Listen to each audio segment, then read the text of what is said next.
Welcome back to Only Talk Sports. And tonight, it's March Madness. We've already had some massive madness happen tonight with the Kentucky Wildcats going down to the Oakland team. That was a fantastic upset by Oakland, a 14 seed, knocking off a 3 seed. And the thing is, it's just so predictable that Kentucky loses in the first round. So many people are surprised by it, but it is not a surprise at all whatsoever because of the fact that, unfortunately, John Calipari, every single season, he just recruits a bunch of five-star freshmen, and they are not ready for that big stage. And it bit them. It just got to them. And the Golden Grizzlies of Oakland knocked off the Kentucky Wildcats. What a massive win for the Oakland team that was not expected to win. Nobody was expecting them to win outside of people that are not believers in John Calipari and the Kentucky Wildcats. I did pick Kentucky to win that game,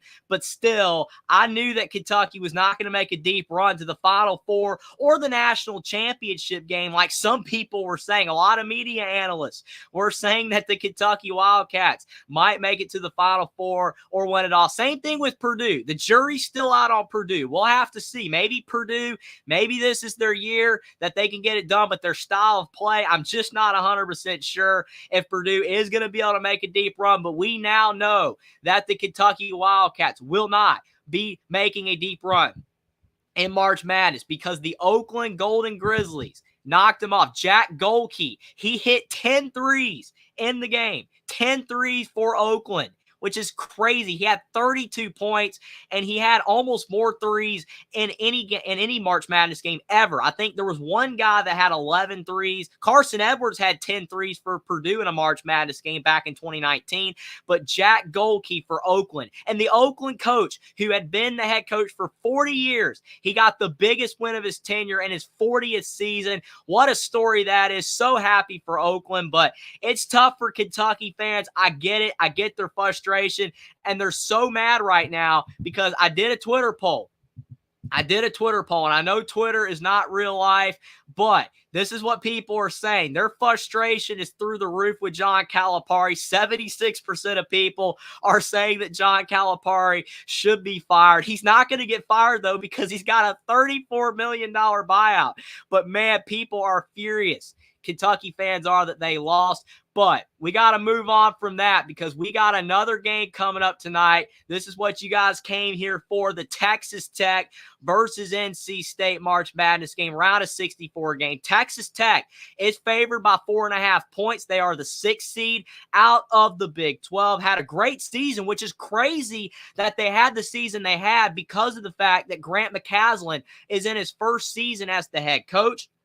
We know what happened with Chris Beard leaving Texas Tech for Texas. Then they had Mark Adams at coach, and unfortunately, he got fired, or basically he resigned, but he probably was going to get fired. There was a lot of pressure on him there. And now Grant McCasland's the coach, and they're still winning games. So credit to Texas Tech. NC State made the improbable run to get here, winning the ACC tournament, 5 games in 5 days. Absolutely incredible that they were able to do that. I can't believe that they're the first team ever in basically ACC history to do it. The Virginia Tech team a few years ago won 4 in 4 days. They were the 7th seed, and that was crazy. But then you have NC State winning 5 in 5 days, stole a bid from an Oklahoma, St. John's, Indiana State type of team in the process because they would not have gotten in if they did not win.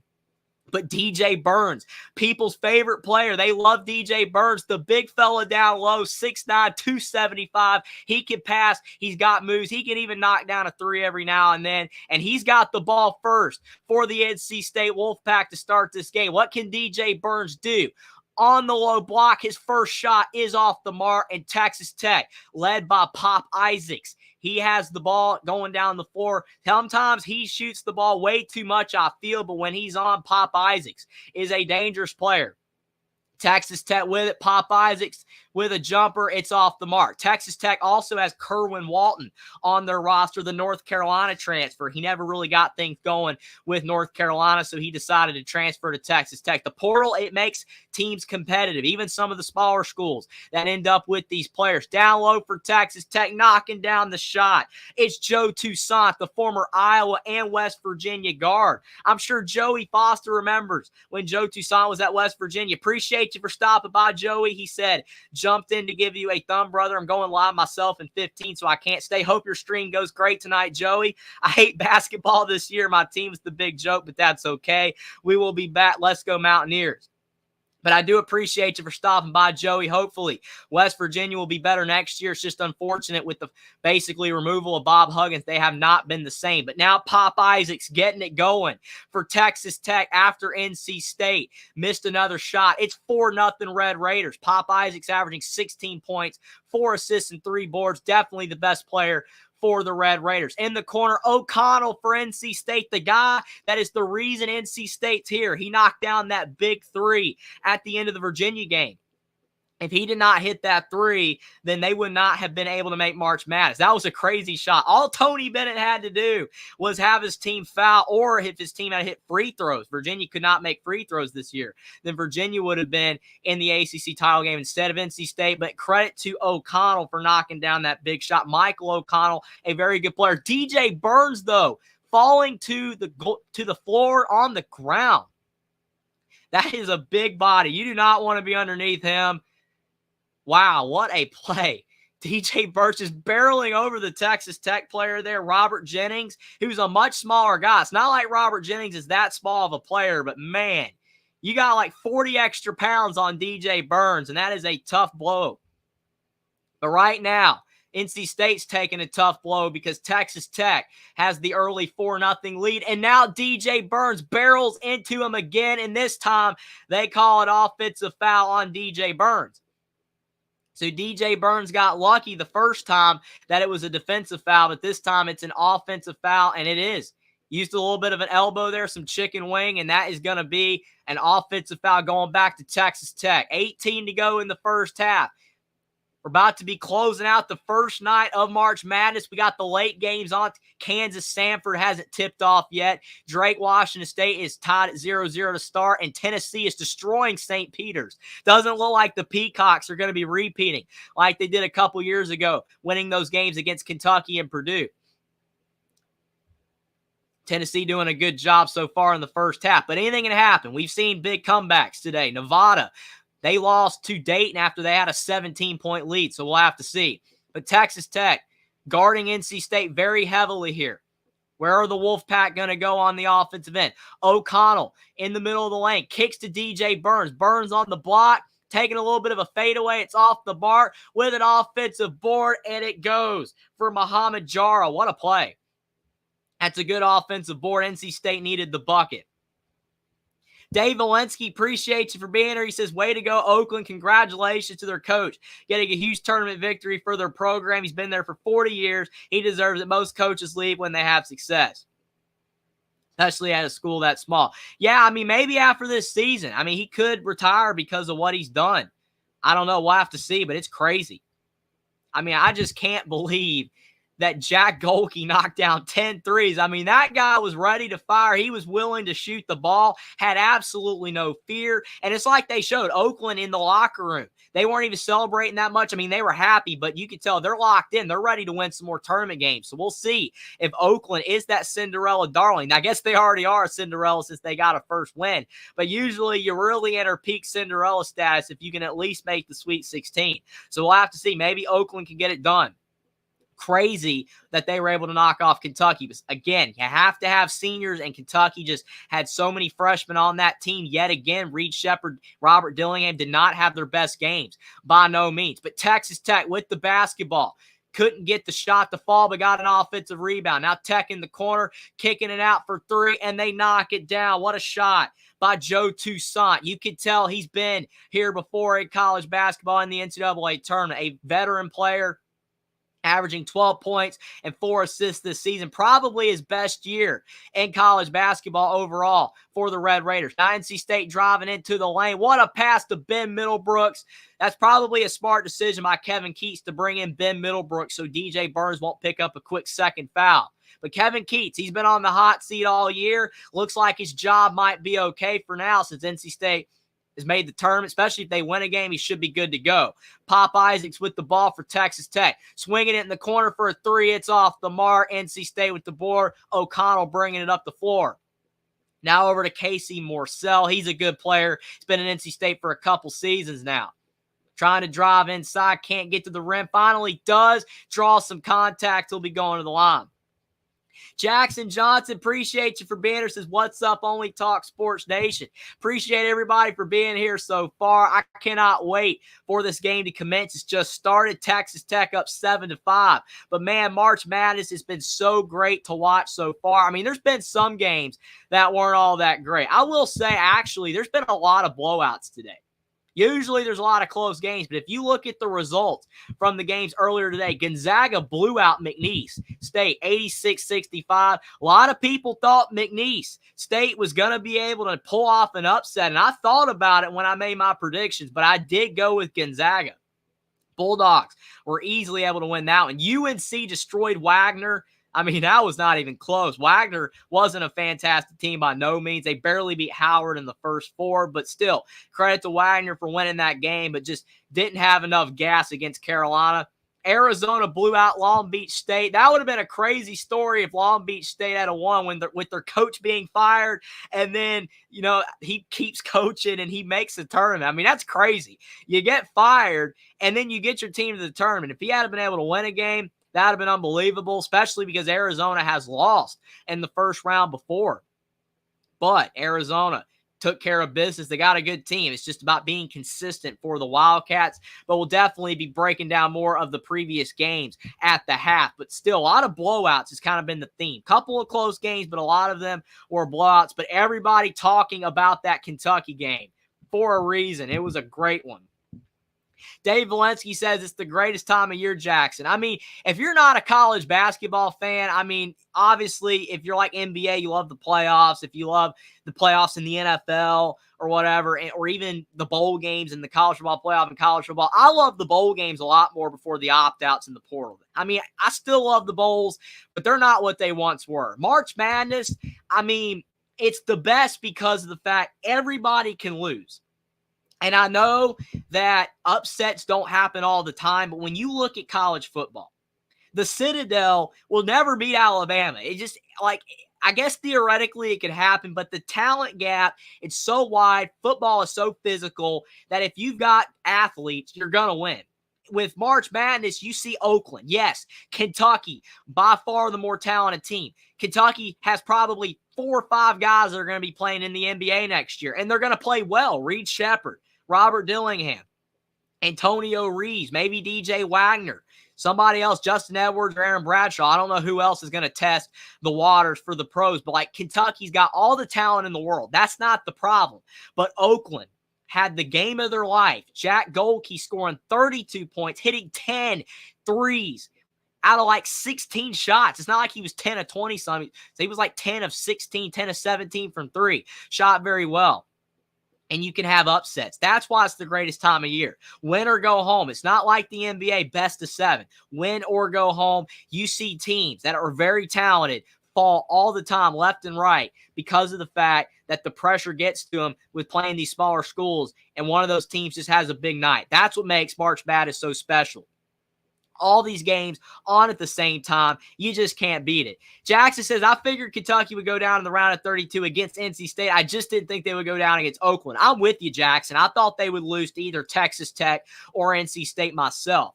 Absolutely agree with you, but they fell in the first round to Oakland. Casey Morsell at the line, though, for the Wolfpack. He just missed the first free throw. He'll have another one to try to cut down the Texas Tech lead to 1. 15:52 to go in the first half. Morsell's free throw is up, and it is good. So it's 7-6. I will say with NC State, they got to be tired after winning those 5 games in 5 days, playing those 5 games in 5 days. They got to be worn out, but they still look pretty energized. Had a few days of rest. You know they're going to do everything they can to get the win. But Texas Tech is a good team. The Big 12, very deep conference this season like it's been the last few years. Adding Houston and Cincinnati just made it even deeper. Even BYU as well, even though they lost to Duquesne earlier. That was another upset. Duquesne knocked off BYU. Can't wait to talk about that game more. But Texas Tech missed. NC State just missed as well. So Pop Isaacs back down the floor. He goes up off the glass, and it's off the mark.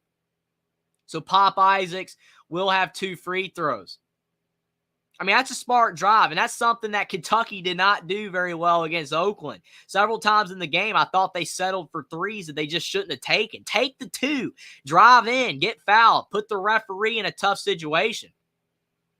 And that's what Pop Isaacs did right there. His first free throw is up, and it is good. And you got to make your free throws as well. The one thing that almost cost Oakland against Kentucky is they didn't hit their free throws very well. You got to make your free throws. Usually the team that knocks down more free throws always has the better chance to win. They don't always win, but still, you have a much better chance. Chada, appreciate you for being here. He says they got beat by the best three-point shooter, Jet. Absolutely. I mean, just crazy being able to knock down all those threes like that. And none of those were like wide open either. Pop Isaacs knocked down both free throws. Now NC State on the other end. DJ Horn, first time I've called his name out. But DJ Horn had a massive game against the North Carolina Tar Heels in the ACC championship game. If DJ Horn gets hot, Texas Tech better watch out. So we're all tied up at 9-all. In the corner for Texas Tech, Williams with the ball, kicking it back out to Pop Isaacs, being guarded heavily. Tech for 3. It's off the mark, a little bit short. Muhammad Jara with the board, kicking it to DJ Horn. NC State starting to heat up. DJ Horn kicking it in, out to O'Connell. Up to Middlebrooks at the top of the key. Horn with a little shake and bake with a 3, and it's good. What a shot.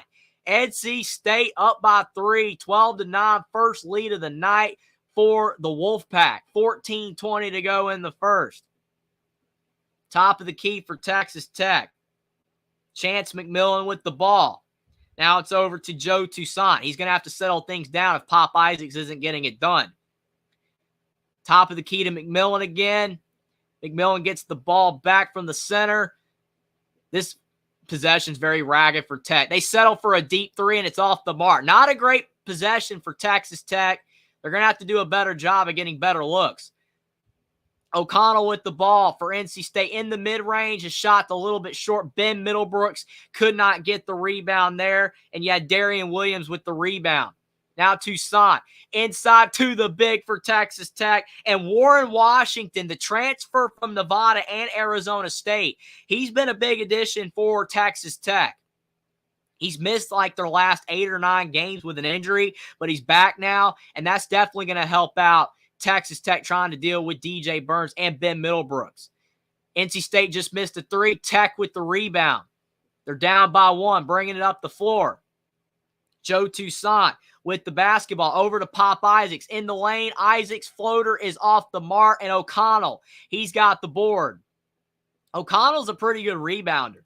I mean, most guards in the backcourt, a lot of them are not good rebounders, but when you have a good rebounder, I mean, it makes a big difference from the guard position. You don't want just your bigs to rebound. It's great when your center has like 15 or 20 boards, but when you have distribution at the rebounding spot and you have several guards that also grab a lot of boards, it definitely helps out the centers.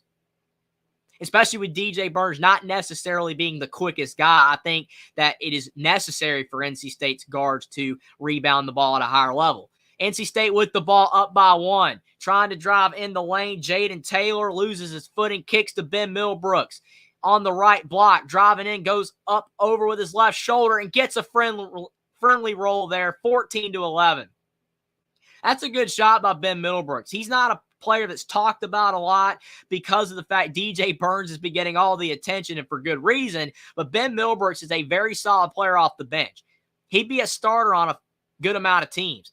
Texas Tech, great ball movement there. Chance McMillan getting the layup to fall. Nice pass from Joe Toussaint. 14-13.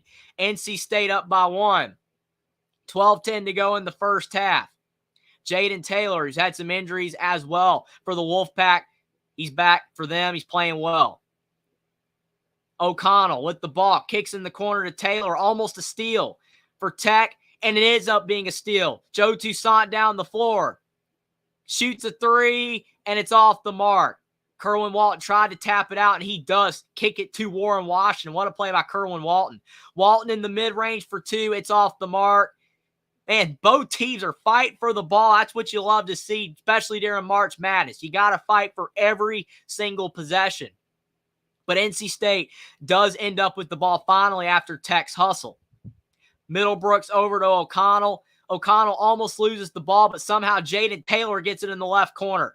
Tech is hounding him. Middlebrooks driving in, goes up off the glass, gets the shot to fall, and one. What a play.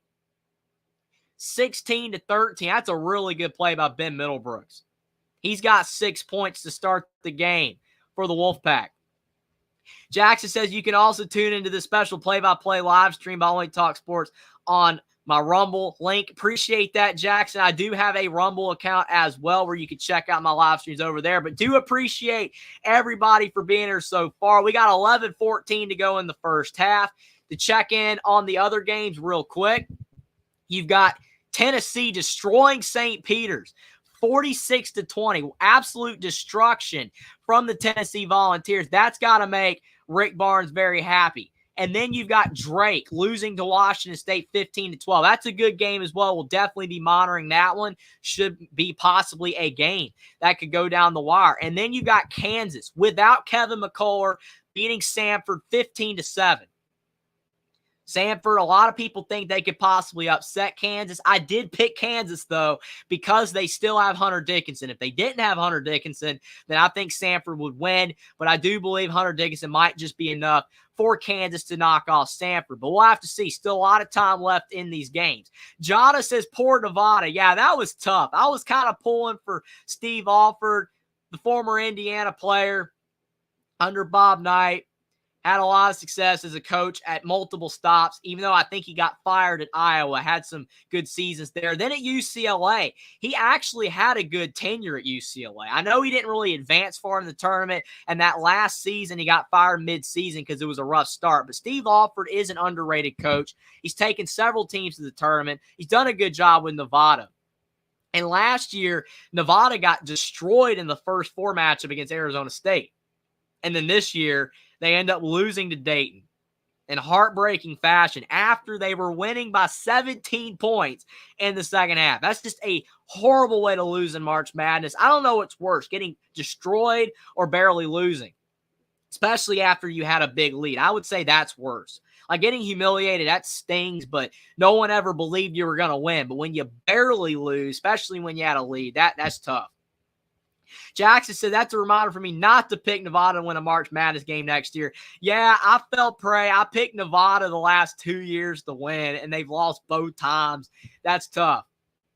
Josh says, what a way to lose. Y'all said winning to the bitter end and losing a second. It's crazy. Jada asked, how many games am I calling? That's a great question. I don't know. Maybe tomorrow I might be able to do it. I'm not promising anything because there's going to be good late games as well tomorrow night. But maybe I'll be able to do a game tomorrow. I will try to do some more games because I love doing them. I appreciate everyone for being here. You guys make these games so much more fun to watch. And it only happens for a few weeks out of the year, and especially when it's the round of 64 and you have all of these games on at the same time. It's just so chaotic trying to keep up with everything. I feel like it used to be even more chaotic, but people are used to that chaotic now with with Twitter and social media, and you're scrolling through everything and you're finding out all these news, kind of like looking at free agency or whatever in the NFL. There was like all those moves going on at the same time. It's crazy. So like this, it doesn't feel as crazy, but still it is crazy to me. Especially, I don't have the YouTube TV where you got the split screen where you have the 4 games all on at the same time and you're looking at them all. I still switch the channels. I tweeted that out earlier. Some of you maybe probably saw when I wrote that, but still, like, I don't do that. I like going old-fashioned, scrolling through the channels, finding the game. You know, I like focusing on one game at a time. That's why I got Texas Tech, NC State on the thumbnail. We're focusing on the other games. I'm making sure I'm paying attention to those scores. And like if we get to the end of these games and like Kansas, Samford's close, I'll flip it to that. We'll talk about that game, especially if this one isn't close. But this is definitely the game that I'm sure most people are probably paying attention to. Texas Tech, NC State. But I'm sure Washington State, Drake, Kansas, Samford has some eyeballs as well. But it's 17-13. NC State knocking down the free throw after Ben Middlebrooks completes the and one. Texas Tech trying to get some flow to their offense. They've had a decent start, but their offense has kind of faltered the last couple minutes. Not a lot of rhythm. Tech for three, and they knock it down. That's a bailout. Not a great shot there by Darian Williams. I mean, he's not even open, but it's hard to argue the shot isn't good when you make it. It's kind of like Jack Golke for Oakland. A lot of his shots weren't good looks, but he kept hitting them, so kind of hard to complain. DJ Horne kicking it in the corner to Casey Morsell, to Burns, back to Morsell. His three horribly off the mark, not even close. Ben Middlebrooks with the rebound, and he is fouled. Man, Ben Middlebrooks is working on the glass. Dave Valensky says Colorado State looked tired. Either that, Dave, or it could have just been that Virginia rubbed off on them. I mean, I don't know. That's what everybody's saying. They literally went from beating Virginia 67-42 2 nights before to absolutely getting humiliated in the game today. Didn't do anything on offense. They only scored 44 points themselves. And it's not like Texas really ripped up the roads either. Texas only had 56, but that's better than 44, so Texas wins. But Texas is going to have to play a lot better in their next game if they want to advance. That was not a good performance by Colorado State. You could be right. They probably were tired, but you got to give more effort than that. I mean, if you're going to win a national title, you still got to keep playing these games every 2 days or so. And then you have the gap in the week, but then like Sweet 16, Elite 8, that's back-to-back games 2 days apart. But still, like, I don't know. Colorado State, that was very disappointing. I thought that they would beat Texas, actually, because I picked them to beat Virginia and I picked them to beat Texas, but they got destroyed. They only lost by 12, but the beatdown was a lot worse than that. Tech down by 3 after NC State knocks down the free throws, and Texas Tech responds with a 2 of their own from Joe Toussaint, the transfer from Iowa. He is a really good player. I like Joe Toussaint. The transfer from Iowa and West Virginia. He's been to 3 different schools now. Solid point guard. He doesn't get talked about nationally, but his growth, his slow growth as a player is always fun to watch for me. I don't even just like paying attention to the stars, but just guys like Joe Toussaint that don't really start out their careers doing all that much, but they get better over time. NC State missing down low with DJ Burns. In the corner, Williams for 3. It's off the mark. NC State with the rebound. 9:30 to go in the first half. DJ Horne, he hit a big 3, but he's been quiet since. He tries again for a 3, and it almost went in with a hand in his face. Couldn't get it to fall. Now Joe Toussaint driving back down the floor, trying to go up with it, and they call a foul. There was a block from NC State. Jara blocked it, but they're going to call a foul. Michigan Moose, appreciate you for being here. Says poor DeReal lost to Oakland. Man, I don't know if DeReal's going to show up. I mean, he's probably really upset, and I hate it for him and for Kentucky fans. I mean, you hate it when you lose, especially in upset fashion like that. But if you are out there, DeReal, online, I do appreciate your support being on the channel before. You've been in the chat. Really love DeReal, but I know he's upset. For sure. Kentucky losing, that was tough. Jada says if you follow Kentucky, they're favorite for losing and close another Michigan, Wisconsin. Yeah, I mean, Kentucky, just I don't know what it is about with John Calipari and the fact that he won't change what he's been doing. It's like you cannot win in March with freshmen majority of the time. We know they did it with Anthony Davis back in 2012, but it's different now. There's so much parity. There's so many guys staying in college 3 or 4 years. I mean, Dalton Knecht is a guy that's a 4-year player that's probably going to be taken in the top 20 of the draft. You don't have to just be a freshman that goes pro. You could stay in college and grow your game and get better. And with the transfer portal, a lot of these other teams just have great players. Texas Tech wouldn't have Kerwin Walton if he didn't transfer from North Carolina. It's just the way it goes. But it's 21-20. Both teams trading buckets. And now there's another foul. or there might have been a travel. I think Warren Washington travel. Looked like he got fouled, but I guess the travel occurred before the shot. But, man, DJ Burns is working Warren Washington on the block, though, on that last play. Just showed a close-up of it. Man, Warren Washington flew like 3 or 4 feet away from DJ Burns. It's crazy. 8:20 to go in the first half. DJ Horne's got the ball top of the key, splits the defenders, drives to the hoop, goes glass. What a play by DJ Horne. That's athleticism. He's got a smile as he goes back down the floor. But that's an incredible play. And Grant McCasland, he does not like what he sees. The Texas Tech head coach, he takes a timeout. We got 8:18 to go in the first half. NC State up by 3. But to check back in with the other games, Kansas leading 24-16 over Sanford. Drake up 21-18 on Washington State, and then still Tennessee St. Peter's at the half. Drake last year made the NCAA tournament, and they lost to Miami, who ended up making the Final Four. So that would be huge for Drake to be able to come back to the tournament and finally get a win. But Washington State haven't made the tournament since 2008 when Tony Bennett was the head coach of Washington State. So it would be big for them as well, especially if Kyle Smith does end up leaving soon for another job. It would be very good for Washington State to win a tournament game while they have the chance to do it. Appreciate Frank for being here. He says, my Dayton Flyers came back big today. That was a great game. One of the only close games of the day. A lot of blowouts today. Like I said, when halftime comes, we're going to be breaking down more of what's happened with the action earlier today. But Dayton, though, left for dead. Down by 17 points, and then they come back. Great win for Dayton. Happy for you, Frank. But, man, for those Nevada fans out there, that's tough. Moose says, Double J, you and me are tied for first year group. I can't believe I'm that high. So Moose is doing very well with his picks for the NCAA tournament. I did a bracket, but I don't know. I know I've already got several games wrong, though, because basically the picks that I did with Austin the other night on the stream that we made our March Madness predictions, some of you might have actually been in there. I think you might have been. But I made my predictions for that, and I only did one bracket, and I just did the same picks. Because it's funny, like, it tells you that you can make as many brackets as you want, but the way I'm looking at it, like, I made my prediction. Why am I going to make another bracket and do different results? I'm just going to do the one bracket with the predictions that I made on my channel. I'm playing by the rules. I'm not going to make 100 brackets and just hope I get one right. I mean, like, the odds of getting a bracket right are like winning the lottery, probably even less than that. I mean, you got all these games. How could you literally get all of them right? Like, that's just absolutely crazy. Frank says, I agree. This is the best time of year. Like I said, if you're a college basketball fan, especially. If you're not a college basketball fan, I still don't know how you can't love this time of year. I mean, you got to love it. Crazy. Frank says you got to win at the charity stripe. I mean, I know that, you know, it's easy for us who are just watching the games to be critical of guys missing free throws. I get the pressure. I really do. The pressure can be tough.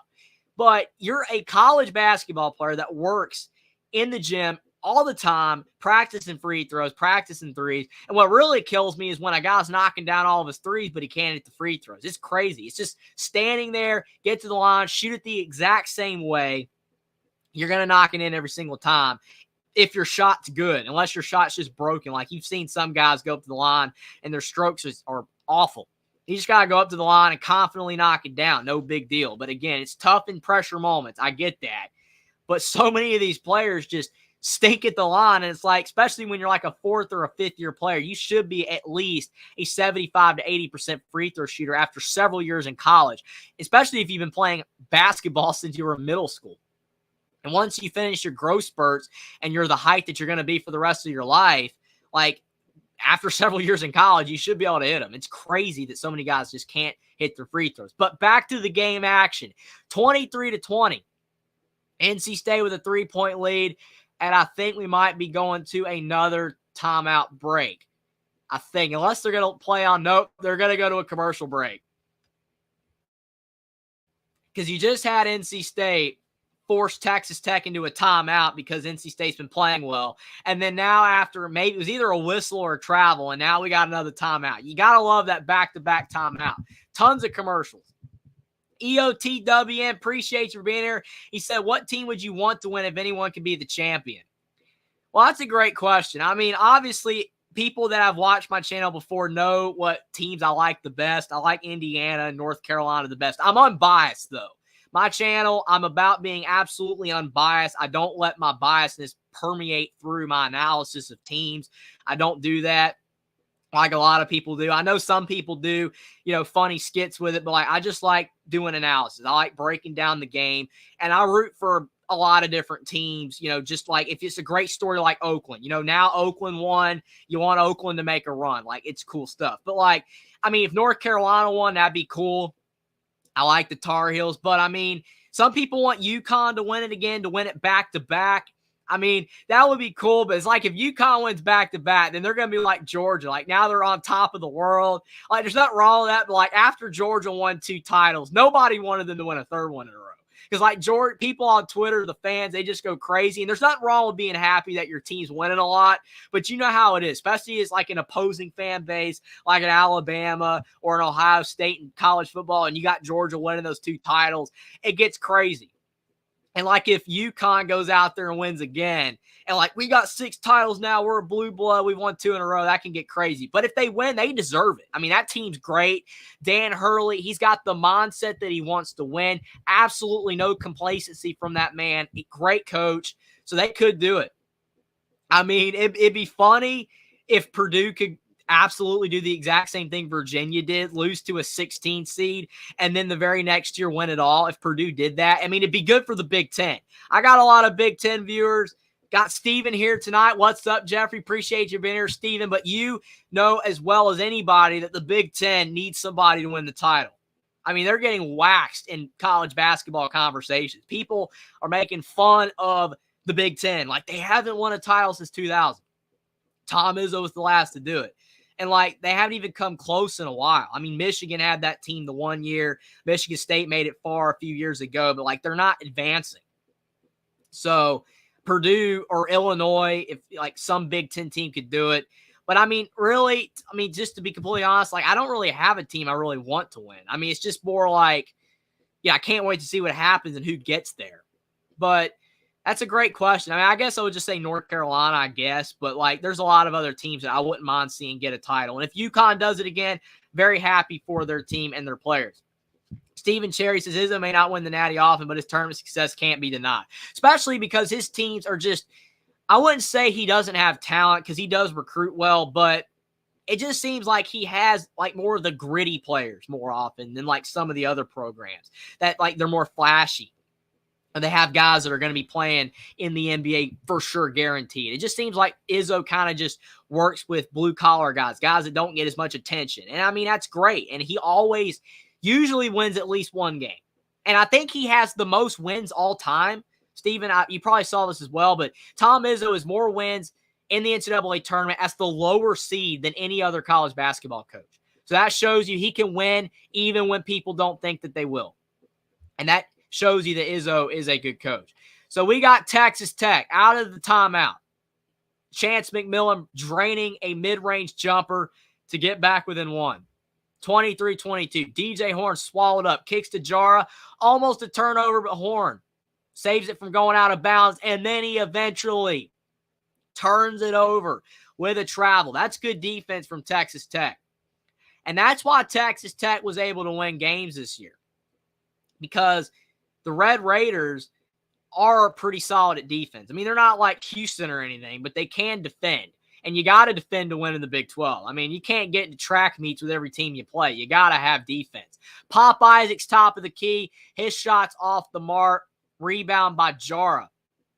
Now down the floor, you got O'Connell kicking to Morsell. Morsell driving in on Pop Isaac. He's got a little bit of the size advantage. His shot is short. Good job by Isaac standing his ground. Now Tech with another chance to possibly take the lead. Pop Isaac's driving in and they call a foul. Tough break for NC State. Morsell, I guess a little bit too much contact on that drive. But the winner of this game will play Oakland. So Oakland is watching with anticipation to see whether NC State or Texas Tech is the team that they will face. I don't know who would be a better matchup for Oakland because Kentucky had a lot of height. and they still won because Jack Golke hit 10 threes. So NC State with DJ Burns, I don't know if DJ Burns will be an issue for them or not. Texas Tech, they got Warren Washington, but not too much size. I guess it's just like whoever is the team that knocks down threes at a higher rate, whether it's Tech or NC State, probably would pose a bigger threat for Oakland. But, I mean, Kentucky, they did hit 9 threes and still lost. So Oakland has a legitimate shot if they can continue to make threes. But if their threes fall cold, they will lose. So NC State missing on the other end. They've only got 1 field goal in the last 4 minutes, but they are still leading. But Tech trying to change that. Joe Toussaint in the mid-range with a nice crossover dribble. He gets the shot to fall. The veteran point guard looking sharp with that shot. 24-23. I'm telling you, man, veterans are so much better than freshmen in March Madness. Talented freshmen are great, but they sometimes disappear in March. As you can tell, a lot of these guys that are 4- and 5th-year seniors, sometimes even the 6th-year seniors, they're the ones showing up. DJ Burns on the block, driving in through 3 defenders, knocks it down. That's a great play by DJ Burns. He's got 3 guys on him, and he still gets the shot to fall. What a player DJ Burns is. Very unique. 4 points. Now you've got, Joe Toussaint driving into the lane, goes off the glass with the reverse. That's a tough play. 26-25. We're going back and forth. 5:20 to go in the first half. DJ Burns working again on that right block. The double comes. He goes up with it, loses basically the ball kind of. Jara ends up with it, and now the ball is off of Texas Tech.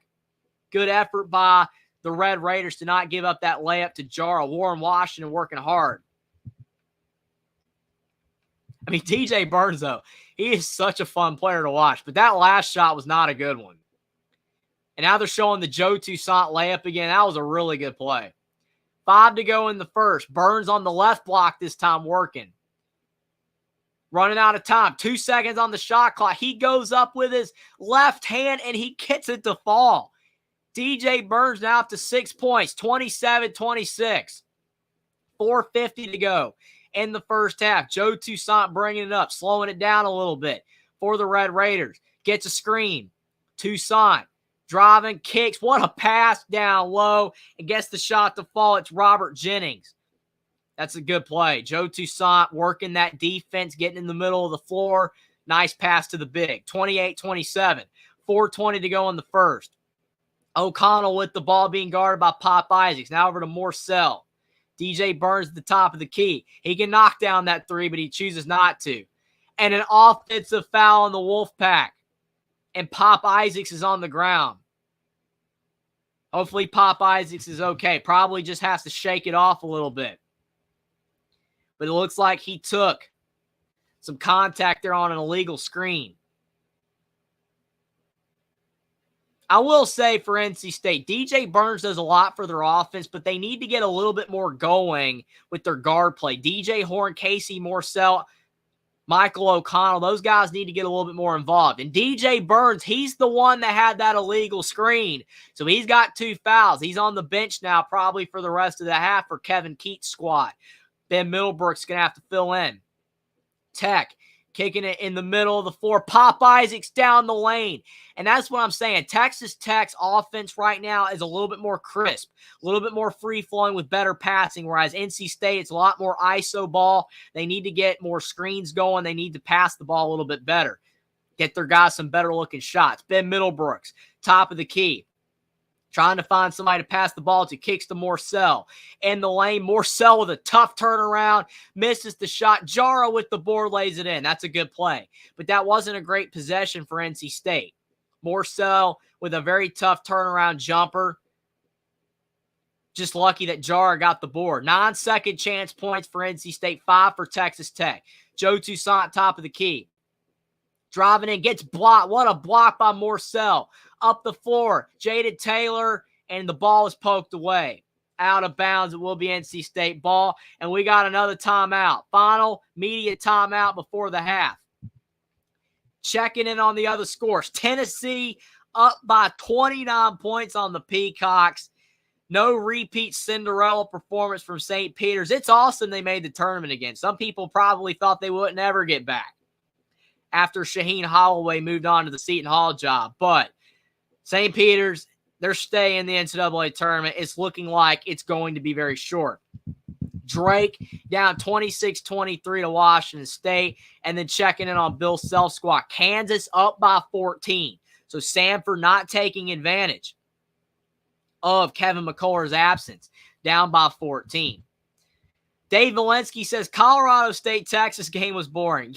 Absolutely. I mean, the Colorado State-Virginia game was kind of boring as well because of the fact that Virginia's offense, I mean, it was like chalkboard grinding bad. I mean, you know, when a guy puts his hands on the chalkboard, you get that grinding sound. Or watching paint dry, as they would say. You're watching paint dry, watching that stuff. I mean, Virginia's offense was bad, but at least Colorado State had some things going their way in that game on offense. That even though the game wasn't close, it was somewhat enjoyable. The issue with the Colorado State-Texas game is that both teams' offense was kind of bad. Neither team was that enjoyable to watch. And even though I guess the game was in reach for the majority of the game, Texas ultimately, they basically had a fairly commanding lead for the majority of the game, and that was it. And I mean, it's just like, that's not what you want to see in March Madness. Colorado State literally went like almost an hour, and they only scored like 3 points. Because if you take what they did, they scored 8 points quick in the first half, and then they only scored 3 points in the first half, and then you have halftime time, and then the second half starts. So they went almost an hour, only scoring 3 points, just like Virginia went almost an hour not scoring at all. So Colorado State took a play out of Virginia's playbook, was not smart. Michigan Moose says, I was torn who to pick in this game, so you flipped a coin and Texas Tech won. Yeah, I picked Texas Tech too, Moose. A lot of people are going NC State because they're kind of a Cinderella, even though they're not a Cinderella, but winning 5 games in 5 days, getting that auto bid, it was a great story. People love DJ Burns, but I did go with Texas Tech. I just think that overall, their team has a little bit more, you know, power and punch to them. It just kind of seems like NC State, outside of Morcell and Horn and Burns, I mean, they don't have a lot of offense. Middlebrooks is getting better. Jade Taylor's not bad, but I mean, Pop Isaacs can get hot. Joe Toussaint's a good guard. Chance McMillan, Darian Williams, Kerwin Walton. Texas Tech just is a better team to me than NC State, but the better team does not always win. So we'll see. Maybe NC State can get it done. The Ohio State for the win. Appreciate you for being here. Says, what's up, Only Talk Sports? It's been a while. How have you been? I'm doing great, the Ohio State. Glad to see you back in chat. I haven't done that many live streams for games. I wanted to do more in the regular season, but it's just tough to, you know, carve out time. But I'm going to try to make some time for the NCAA tournament because we got so many great games. Was able to squeeze a live stream in tonight. I will be trying to do some more live stream, but I do appreciate you for being here. The Ohio State, glad to see you back. 30-29, though. We got 3 to go in this first half. NC State with the ball, trying to regain the lead. Middlebrooks kicks to DJ Horn, back to Middlebrooks with a spin move, and it looked like it was a steal, but they're going to call a foul. And now both teams, a little bit of talking smack going back and forth. I mean, it's the NCAA tournament, win or go home. Both teams being physical. And, I mean, you got to love when players stick up for their teammates, but it's really bad, though, when there really isn't much there. And then a bunch of the other teammates get upset, and then, like, it escalates even further, and there really wasn't, I guess you would say, the intention to start something. I didn't really see much there. It did look like the Texas Tech player grabbed Ben Middlebrooks a little bit, but thankfully the referees were able to break them up. You don't want to fight to start, especially guys getting ejected, and that's not good because then you can't even play in the rest of the game. And if your team loses, you might never even get to the tournament again. So you got to keep your head. No need to do that. No need to get into an unnecessary fight. But Ben Middlebrooks, he cans both free throws. So NC State is back in front with a 1-point lead. 31-30, 2:40 to go in the first. Top of the key. Texas Tech trying to work it around. NC State guarding fairly well on the ball. Defense has been pretty solid. Isaacs in the lane. His shot is off the mark, and a rebound from NC State. Wolfpack, I don't know why they struggled all season long, but they've really picked it up at the end of the season to make the run that they did. Their defense has been pretty solid. Texas Tech has some pretty dynamic guards, and they've neutralized them for the most part, outside of a few possessions. O'Connell kicking inside to Middlebrooks on the right block. Middlebrooks trying to turn shoulder, going up off the glass, and it's off the mark. Wild shot from Middlebrooks. That's not the shot. Good defense from Tech. Like I said, Texas Tech is a good defensive team as well. Pop Isaacs at the March Madness logo, almost stolen by O'Connell. For three for Tech, it's off the mark. That one was by Chance McMillan. He took a chance, couldn't get that three to fall. Probably not the greatest shot in the world. He had a little bit of space, but got to work it inside. That's what NC State's doing on this possession. Middlebrooks fading back, misses the shot. Now Texas Tech back down the floor. 1:35 to go in the first half. Joe Toussaint kind of stuck, kicks in the corner to McMillan. Back to Pop Isaacs at the top of the key. Crossover, nowhere to go with the ball. What a steal by NC State. They read that play to perfection. DJ Horn to Morsell in the corner, and Casey Morsell drains the triple, 34-30. NC State with a 4-point lead. Texas Tech has done a pretty good job of not making that many mistakes, but that was a terrible pass. You can't pass it to a guy hedging to the basket when there's two guys in front of him.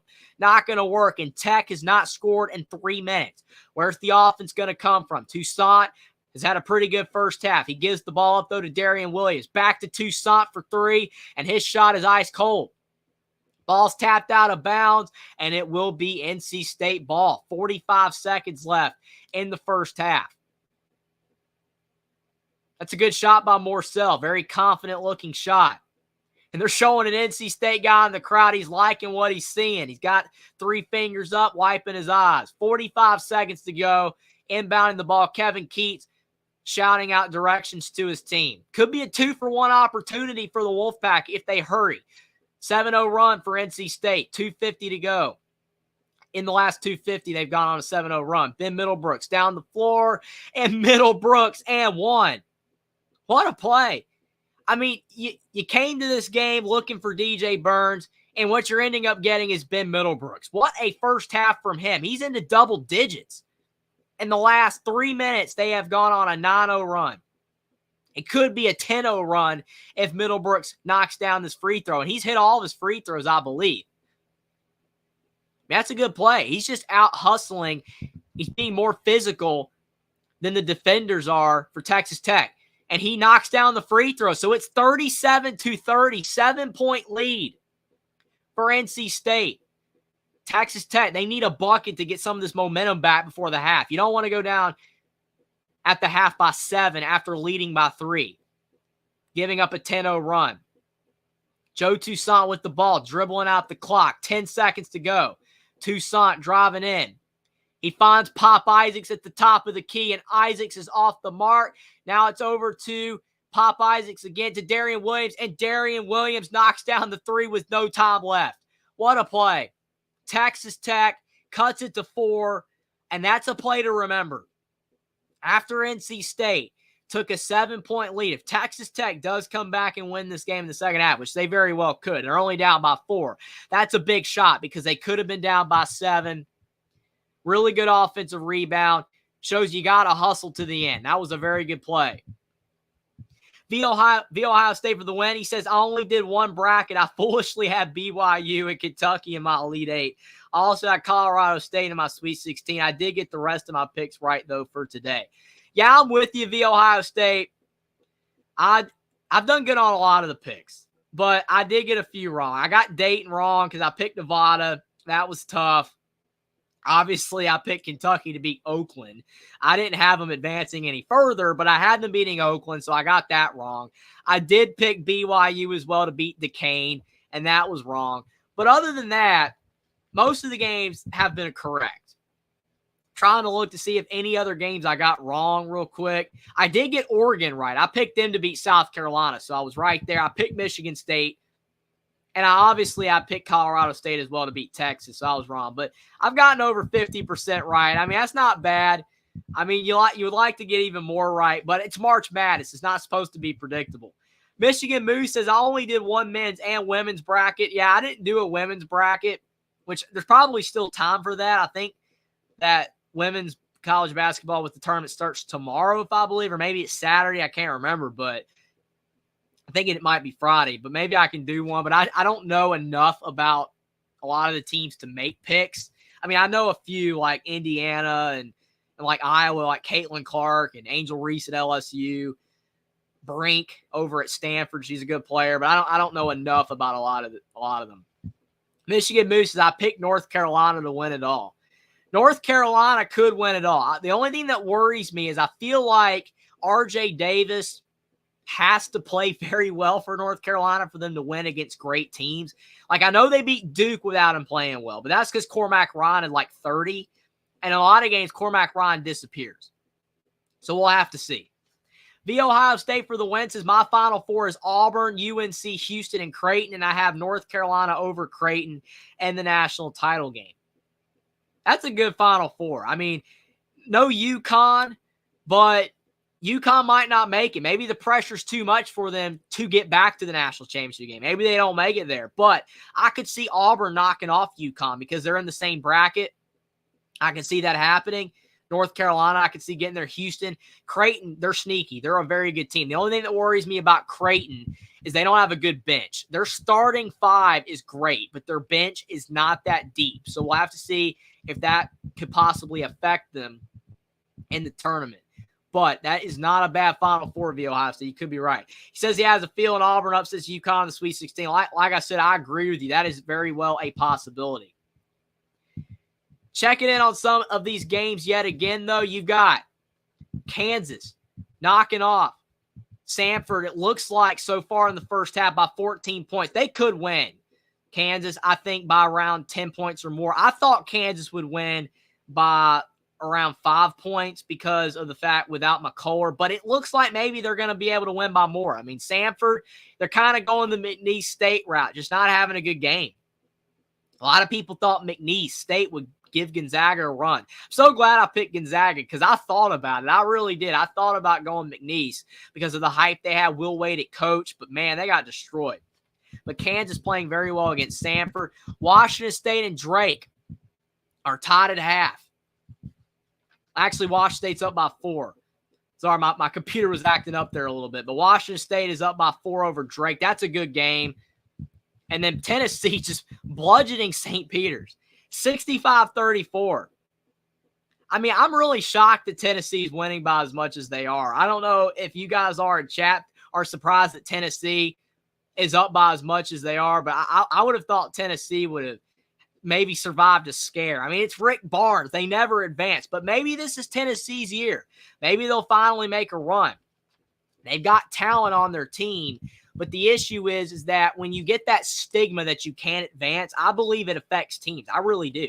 I feel like with Purdue and Tennessee and even Arizona, teams like that lose early. Now Kentucky is starting to get that label because they haven't advanced far in the tournament in a while. It's tough because even if it's different players on the team, it's just there's just that level of being tense, that level of anxiety that we can't blow it because previous teams have. I think it really does affect these teams. And certain teams that just continue to advance like Gonzaga or Michigan State or now like UConn more recently, I feel like when you advance often, then you just have more confidence that you're going to do it. The Ohio State says, I have Creighton beating Purdue in the Elite Eight. I don't know. I forgot actually where I have in my bracket. I know what I picked in all of the round of 64 games, but I did already submit my bracket, but I forgot what I picked for like the round of 32, round of 16, Sweet 16, all that. But I know that I don't have Purdue going all the way to the Elite Eight. I know I have them getting beat before that, but I can't remember who I have them losing to. Michigan Moose says NC is going to destroy Michigan State. The only thing that worries me is Izzo. I mean, I know Izzo doesn't really hold that label as much anymore because of the fact that his teams have not necessarily been as good in the last few years. I mean, you look at what Michigan State was doing earlier in his tenure. Like Michigan State won the national title in 2000, and it seemed like they made deeper runs in the tournament. But even when his teams haven't been all that great the last few years, they still win a game or two. They made the Sweet 16 as an underdog. I believe they have a shot to beat North Carolina, but I know I had North Carolina beating Michigan State. They're going to beat them, I believe, but they have to stop Tyson Walker. Armando Bacot should handle the bigs for Michigan State because that's been their weakness all year. I mean, I watched the Michigan State-Indiana game to end the regular season, and Michigan State lost in Assembly Hall because none of their bigs could stop Khalil Ware.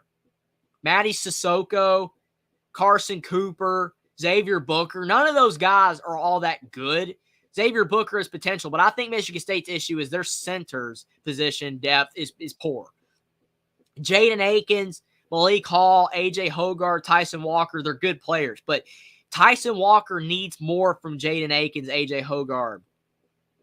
Those guys, Malik Hall, those guys have to step up, and they really miss Joey Hauser. He was a good player for them. Knocked down the three very consistently, especially in the final season he was there. But we'll see. Should be a good game, but as long as North Carolina, as long as Bacot dominates the centers for Michigan State, and RJ Davis plays significantly better than Tyson Walker, and Cormac Ryan and Harrison Ingram outperform Jaden Akins and Malik Hall, then I think that North Carolina should easily win.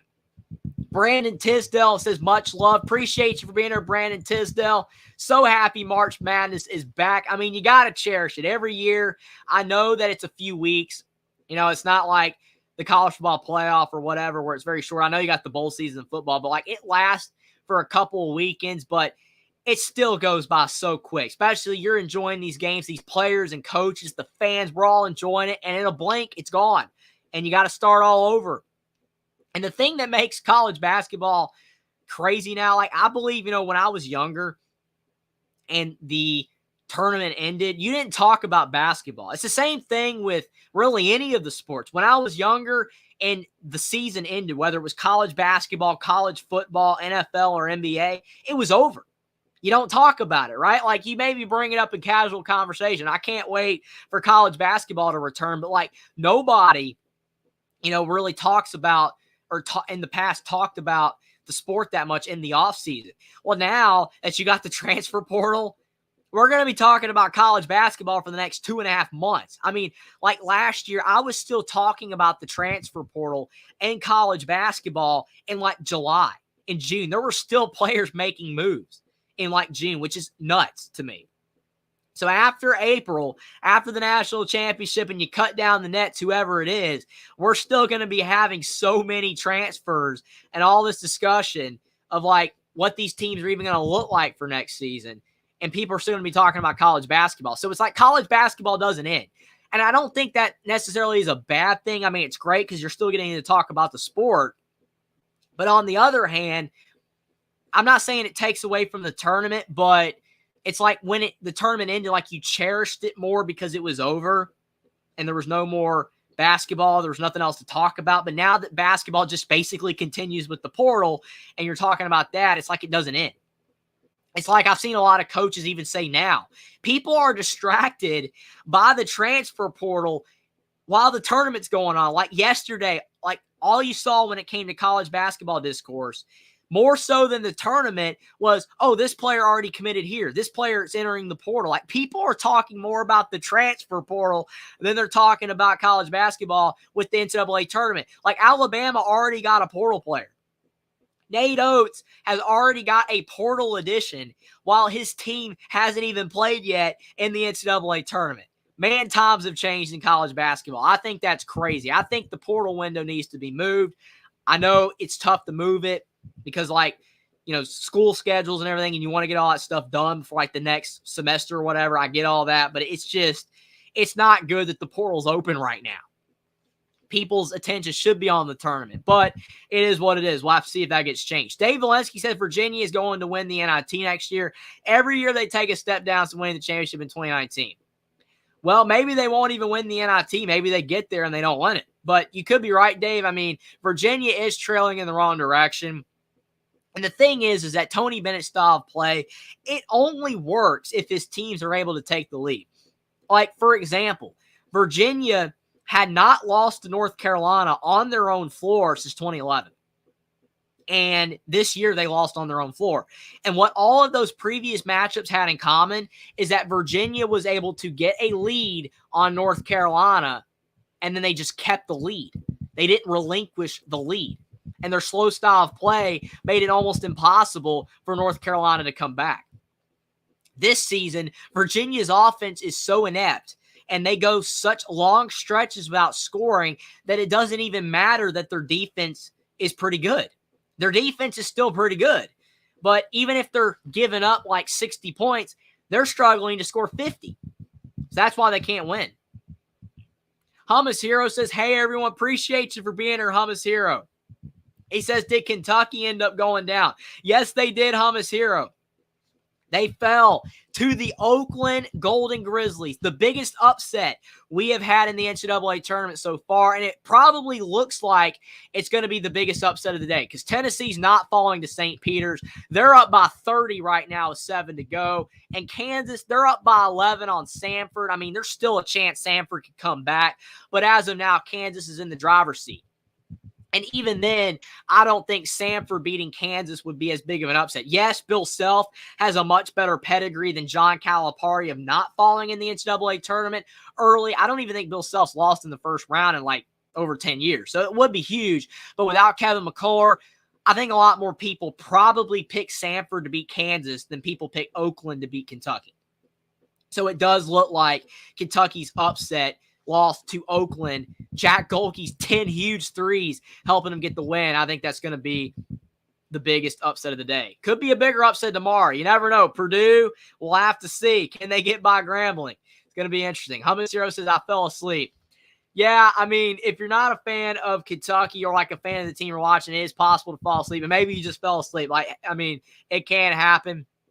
Watching all these games, got work, stuff like that. Definitely tough, but do appreciate you for being here, Hummus. Dave Valensky says, yeah, they lost to Oakland. Hummus Hero says it's almost becoming an annual tradition for Kentucky to get ousted in a massive upset. And the thing is, Hummus, is that the more times that they get upset like that, it becomes to the point where it's not a surprise anymore. It's kind of like Purdue losing to North Texas, losing to St. Peter's, losing to Fairleigh Dickinson. We've seen Arizona get upset tons of times. To Buffalo, to Princeton. Tennessee's been upset tons of times. If you keep getting upset, it doesn't become a surprise anymore. Like, I almost don't even think this loss to Oakland was as much of a surprise this year because Kentucky lost to St. Peter's a couple years ago, and they've lost other times earlier than they should have. So John Calipari going to have to get it together because a lot of people are frustrated with Calipari in Big Blue Nation. I did a Twitter poll. 69% of people said Kentucky should fire him. It's got 159 votes, and 69% of people want him gone. But unfortunately, he's for Kentucky fans that do want him gone, he's not going away. John Calipari is not going away. He's going to keep his job because of the fact that he's got a $34 million buyout. And I know Kentucky's got deep pockets, but they're not going to fire him or, basically let him out the door, give him $34 million. That's just not going to happen. I don't see it. And I don't see Calipari necessarily retiring either. So Kentucky, they're going to have to deal with at least a couple more years of John Calipari. I mean, we know John Calipari can recruit. We get it. We know he can recruit. But he has not been winning anymore. He hasn't made the Final Four since 2015. Hasn't won a title since 2012. And it's the changing nature of college basketball. It just is. And that's why they cannot win, because of the fact that they have all these talented freshmen and all these other teams have seniors, and they get the best of Kentucky when it comes to the tournament. Because we know Reed Sheppard and Robert Dillingham, those guys are going to have success in the NBA, especially Robert Dillingham. I mean, like, he might end up even becoming a great player in the NBA. But when it comes to college basketball and March Madness, they're not ready for the moment. You could tell they weren't. The only two players for Kentucky that played well in the game was Trey Mitchell, a fifth-year senior that transferred in from West Virginia, and Antonio Reeves, fifth-year senior, transferred in from Illinois State. Those two guys.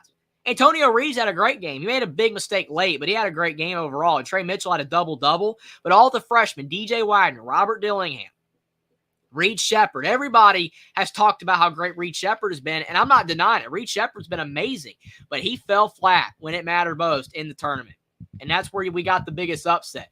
Looking at some of these other games real quick before the second half of NC State, Texas Tech starts, we had a big one with Iowa State, South Dakota State. South Dakota State made it competitive for a few stretches of that game, but Iowa State ended up pulling away the Cyclones. Fantastic team. Maybe they can make a run. Creighton knocked off Akron. Akron had it close for a while, but then Creighton pulled away. Creighton's got a very good starting five. Ryan Kalkbrenner, Baylor Shireman, Trey Alexander. I really like their team. But unfortunately for Creighton, if they play a deep squad, like if they had to play an Auburn, for example, just as an example, if they had to play a team like Auburn with all that depth, I think they would get beat because the depth would be too much for them. But Akron could not get the win there. Then Illinois easily beat Morehead State. No upset for the Big Ten. Morehead State, pretty solid team, but Illinois got the better of them there. Obviously, Oakland with the big win over Kentucky. Then Duquesne beat BYU. That was an upset there. BYU, I thought they would be possibly a Sweet 16 team, but unfortunately for BYU, Duquesne, fresh off that win over VCU in the A-10 tournament. Duquesne beat Dayton in the A-10 tournament, and they played well in that one, but against VCU, their offense was abysmal. Their defense was good, but their offense was absolutely garbage. But against BYU, their offense looked just fine. We're able to get a big win there. We'll see if Duquesne can make a run. Oregon beat South Carolina. I don't know why, but this one just didn't shock me. Lamont Paris, he's never really been here before. He's a young coach.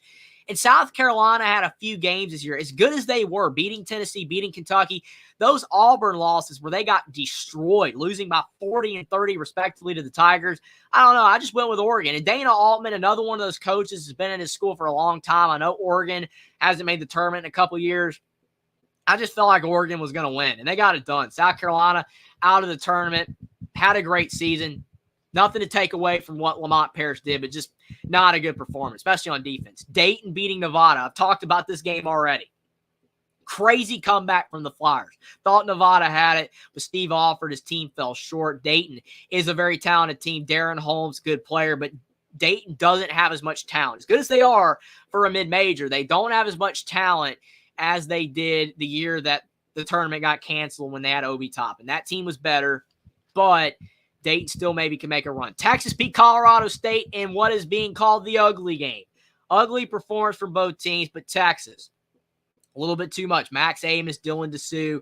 It was enough for Colorado State to fold. The Rams played awful, but Texas got by. If Texas is going to advance any further, though, they got to play better. I mean, that was an ugly performance. And then Michigan State beating Mississippi State. I mean, I thought Michigan State would be a better game than this. I wouldn't have expected Tom Izzo to win by 18, but Mississippi State played terrible. Chris Jans, I think he's a good coach. He's got some talent on his team, but Josh Hubbard, really good freshman for the Bulldogs. They need to keep him around. He's a good player, but he did not have a good game. And Michigan State dominated on the glass. But an update to the games that are currently on in the night games. We got Tennessee still destroying St. Peter's 71-43. Washington State Drake still at halftime. And then Kansas Sanford at half. Now Kansas up by 10 points. We'll keep checking in on those games. Yeah, Hummus Hero says, yeah, getting that last three was huge. I believe it was. I think momentum before the half is one of the biggest things in sports. I do. I think it matters so much. I know NC State is still up by 4. They still have the advantage. But, like, if Tech goes down 7 and they haven't scored in, like, 4 minutes, I just feel like that's going to be a whole lot worse for them. Getting that last shot, it kind of settles them down. It's like, okay, we're fine. We can turn this around. We're not playing well because they're not. They have not played well at all. But especially on defense toward the end, and their offense folded. I don't think Texas Tech necessarily has like had an awful first half overall, but that last 5 minutes was terrible. I mean, you cannot go the final 4 minutes of the first half without scoring until that final 3. And their defense, they're just not being very physical. Like Texas Tech was in the Big 12. They've been physical all year, but NC State's just getting the best of them. And like DJ Burns didn't even play for the majority of the end of that first half. In foul trouble there. And Ben Middlebrooks, like, he's not a guy that's really known for physicality, but he's just outworking the Red Raiders. So Texas Tech going to have to do a better job if they want to be able to advance and win this game by playing better in the second half, because NC State's just out-hustling them. I mean, the free throw line discrepancy. NC State's 8-9 at the line. Texas Tech's 4 of 4. That's because NC State's being more physical. And Texas Tech, 3 of 14 from 3. They're settling for too many jumpers. We know they can hit the shots, but you got to take good shots. And if you're not hitting your threes, get inside. Hummus Hero says Oregon is a team peaking at the right time, it seems. I think the thing with Oregon is because of the fact Dana Altman, kind of like Calipari with Kentucky, he brings in a lot of talent, a lot of 4- and 5-star type of guys to a lesser extent, but like N'Faly Dante, Kwame Evans, they've got talent, but it takes time for that talent to develop. And it seems like Oregon always kind of figures it out late. Like last year, they made a little run in the NIT. They didn't make the tournament, but they had a pretty solid team overall, but it just took time for them to get it together. And Oregon wouldn't have got in if they didn't win the Pac-12 tournament. So Dana Altman's going to have to find a way to figure it out. We'll have to see how many more years he coaches. But now that Oregon's going to be going to the Big Ten, it's going to be a lot harder to win the conference tournament being in the Big Ten than it was for him being in the Pac-12, because Oregon wouldn't even have been here if they did not win that game. But the second half is back on. NC State with the ball first. DJ Horn getting right to work in the left corner, 42-33. And that's not a good sign if you're a Texas Tech fan. DJ Horn cannot get hot from the outside. You got to guard him. 40-33. Williams with the ball, kicks to Pop Isaacs, and that's a good sign for Texas Tech. Pop Isaacs, very good shooter. He was kind of cold in that first half, but he can heat up in a hurry. We'll have to see who heats up more, DJ Horn or Pop Isaacs. DJ Burns on the left block, being guarded by Williams. DJ Burns driving in. Turns shoulder, goes off the glass. What a play by DJ Burns. He's up to 8 points. Quickly impacting the game. 19 to go in the second half. The Drake-Washington State game's back on as well. That's game starting the second half. Drake got the first points in that one. But Pop Isaacs with the ball. Over to Kerwin Walton. Isaacs thought about the three. Kicks in the corner, and the ball is deflected off of Jara. But again, great defense from NC State, not giving up easy shots. That three by Isaacs was not an easy shot. I think NC State's just playing a little bit better defense than Texas Tech, but that can still change. Still plenty of time. Williams with the ball. Down low to Robert Jennings, and a nice mid-range jumper there from Darian Williams. He's got to get going. Darian Williams is a guy that averaging 12 points per game. He's actually their third leading scorer, so can't all be a Pop Isaacs and Joe Toussaint. Got to get the other guys involved. 42-38. O'Connell with the ball. Kicking to Burns on the left block yet again. Being guarded by Jennings. Can Burns back him down? He's winning the fight so far, and they're going to call an offensive foul. DJ Burns with his third personal foul. That's a massive, massive call right there for the refs to make. Wow, DJ Burns leveled him. He didn't really get him with the arm, but, I mean, I don't think he could necessarily do that.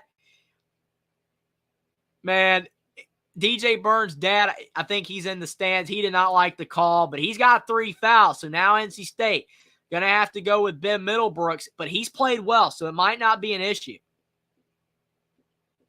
18-19 to go in the second half, but Texas Tech doing a very good job when it comes to DJ Burns, at least. I think when it comes to their defense on the other positions, they're struggling a bit, but when it comes to Burns, they've done a good job drawing those 2 offensive fouls. Joe Toussaint in a little bit of trouble, kicks to Pop Isaacs. Isaacs gets the ball to Jennings, back to Toussaint. Toussaint with a pump fake, with a nice step back, and his shot's off the mark, but they call a foul. That's tough. NC State did everything right on that possession. Forced a tough step back jumper, but they end up calling a foul. That's a bailout. Just no need for that. You don't have to foul. Got him a little bit on the hand. I mean, he's probably not going to make that shot, but Casey Morsell, the way he was tempted. He was tempted. And it bit him. But a missed free throw from Toussaint. That helps out NC State. But you just can't touch the hand. I mean, when a guy's fading away, you just get as close to him as you can. You don't want to give up a shot, but you cannot foul because it gives them free points. It's just not smart. And Toussaint's second free throw is good. So Texas Tech has cut this thing to 3. 42-39. 17:50 to go in the second half. Toussaint's got 15 points. He's having a very good game for Texas Tech on 5 of 10 shooting. If they can get Pop Isaacs going more, then Texas Tech definitely will have a great shot to win, especially with Burns on the bench. But we'll see if NC State can get Middlebrooks the ball. Out to Jara for three, and Muhammad Jara showing off the shooting range. What a shot by him. NC State back up by 6, showing they don't need DJ Burns on the floor to be good. Jara with 8 points. He's 3 of 5 from the field. Knocked down his first 3 of the game on 2 attempts. Top of the key, Toussaint looking for somebody to get the ball to, kicks to Isaacs. Isaacs driving in, and he loses the ball. Good defense yet again for the Wolfpack. Horn for 3, and man, if that shot had a fall, that would have put NC State up by 9 points. The fans would have gone crazy. I think that's a good shot by Horn. I mean, it was in transition. Wasn't the most open, but I think it was a good play. And then you've got Warren Washington down low. What a play. The transfer from Arizona State, Nevada, put in the work on the low block, gets Texas Tech back to within 4, 45-41, 16-40 to go in the second half. Drake's taking the lead on Washington State. Tennessee still destroying St. Peter's, but we've got NC State with a 4-point lead in the ball. DJ Horn getting tied up, and they're going to call a foul instead. Looked like there might have been a top on that play, but I think they got the right call. Looked like it might have been a little bit of arm there, but it's so tough to get those calls right because a lot of times when they call a top, it really is a foul. Let's see. I don't know. It's close. A lot of ball there, but there was some arm. I don't think Grant McCaslin necessarily likes the call, but nothing he can do about it. Just has to look on. Morcell in the left corner. He misses the jumper. Warren Washington brings down the board. Pop Isaacs with the ball, trying to drive in. Goes up with it, and he loses the ball out of bounds, but it was deflected, so it will remain Texas Tech basketball. But NC State just doing a good job. Deflections everywhere, playing defense. That's a great block by Ben Middlebrooks. Right when he let go of the ball, didn't get any hand. Fantastic. I mean, Ben Middlebrooks probably has to be one of the better backup centers in college basketball. He is really good. 16-16 to go in the second half. 45-41. Texas Tech, though, hanging around despite some of their inefficiencies. Warren Washington looking for somebody to give the ball to. He finds Joe Toussaint. Joe Toussaint driving in with Morcell on him. Toussaint trying to drive, can't go anywhere. Williams with the ball. Good defense from NC State so far. Chance McMillan with a tough step back, and he drains it. Nothing but net. That's good defense by NC State. Nothing wrong with that defense, but a fantastic shot by Chance McMillan. He's got 6 points, and McMillan, he's the 4th leading scorer for the Red Raiders, averaging 11 points. These other guys got to get involved. If Chance McMillan can get going, Darian Williams, then Texas Tech will be cooking. O'Connell almost loses the basketball. Good defense from Isaacs. You can tell Tech's defense is starting to ratchet up. But Ben Middlebrooks with a killer reverse. What a shot by Ben Middlebrooks. He is balling out there with DJ Burns on the bench. Maybe Keats needs to leave him in. He's playing great. 47-43. 15-10 to go in the second half. Toussaint at the top of the key. Ben Middlebrooks averaging only 5.5 points per game this season, but tonight he's got 16 points. It shows you when he's given time, he can score. And the ball is deflected off of NC State, but almost another turnover for Texas Tech because of the peskiness of the Wolfpack defense. And we're going to have a timeout, but you got to love this effort by the Wolfpack. 5 games in 5 days in the ACC tournament, it has not fazed these Wolfpack. They do not care. They are still energized. They still have adrenaline. I mean, they got to be gassed, but they still are playing very well. The Ohio State for the win says it's going to be Texas versus Tennessee in the round of 32. Rick Barnes going against his old team. That will be a nice matchup for sure. Can't wait for that one. And obviously with the way Tennessee is playing tonight and the way Texas played tonight, you would think Tennessee would win, but there could be some pressure going against his old team. We'll have to see if Tennessee can get it done. But Texas was not impressive today. But you never know. Maybe they can fix the issues that they had in that performance against Colorado State and play better against Tennessee. Sometimes when you are a favorite, you don't play as well. I think that's a big issue. Sometimes when you're the favorite, you think you're going to win easily. And that should never be the case. And I'm not saying that was the case with Texas. They played hard. I think it was just more Colorado State played bad. But Texas is going to have to play better. And with them playing Tennessee, they're an underdog. Maybe they'll play a lot better. We'll have to see. Hummus Hero says the CFP is going to be a month long now, too. Going to be a lot of fun. Yeah, I mean, I'm glad that a lot of people like the CFP, and I think there's certain good things about it with it being expanded. A lot of people like the expansion, but I mean, still, I think it's not the best. I think it was better when it was just 4 teams. I think a lot of teams are going to have to get better to make it more competitive. It's going to be cool, but I think it needs to be more competitive for it to really be efficient. Plus, it puts less of an emphasis on regular season games because you can lose several times, still get in. And I know that logic can work for basketball because you'd be like, well, you lose 10, 11 games, you still get in. But basketball is different than football. There's more games. But it is what it is. Maybe once it happens, maybe more people will really, like 90% of people like the CFP being expanded. But I know that a lot of people are still not a fan of it. I'm on the fence. I like certain aspects I don't like. For sure, Stephen Cherry can't wait for that. The Ohio State says, what do you think of the Diebler head coaching hire for Ohio State? I like it. What do you think of Chris Holtmann and DePaul? I did make a video. You probably missed it via Ohio State, but I did make a video on Diebler being hired at Ohio State, and I like the hire as well. That's basically what I said in the video, that I think that he deserved the opportunity, to coach. Because a lot of times, if you do good as an intern, you don't get the job. And it's like, well, what's the point of, basically an intern coach is like a tryout. I know you got to hire somebody to fill the shoes, but it's like a tryout. Do they deserve it? And a lot of times an intern coach does well and then they don't get the job. I think that Diebler did very well, and I think that he deserved the job.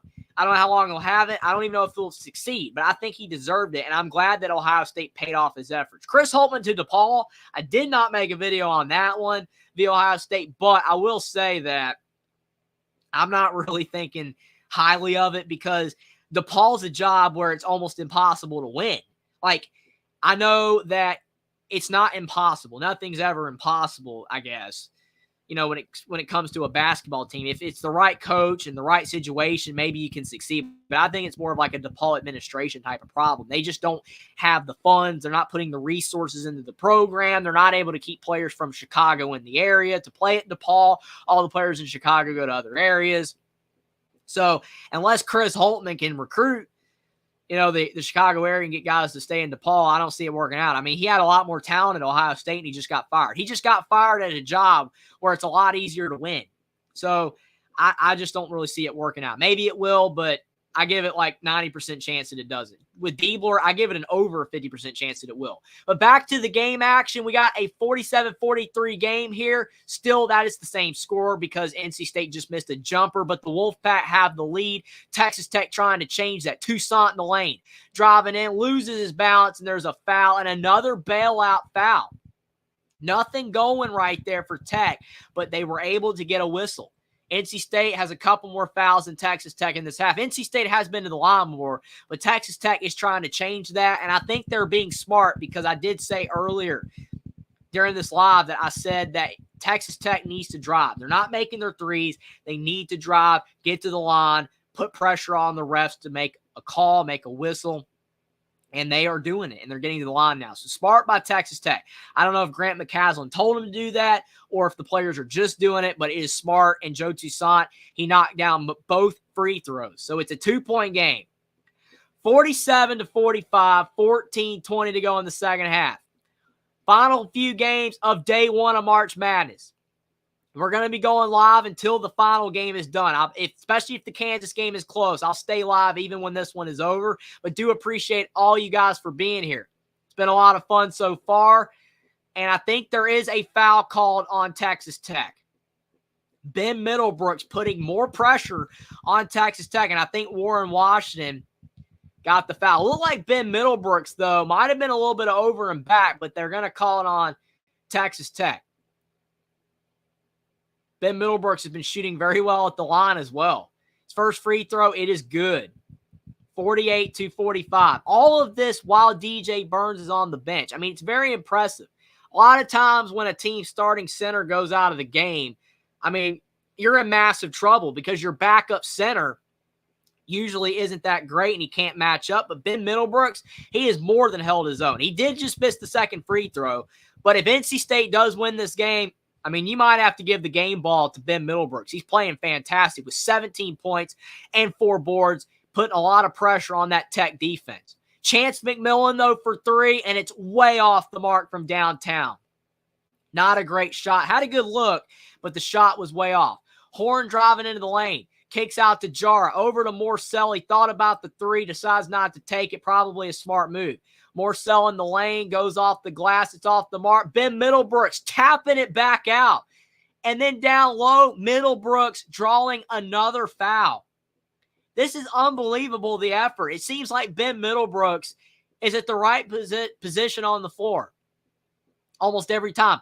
I mean, he goes up for that shot and he gets fouled. But, like, the reason why that play even happened is because of the fact that he was able to tap that ball out somehow. And it didn't even look like he saw it. It's like he just stumbled into it.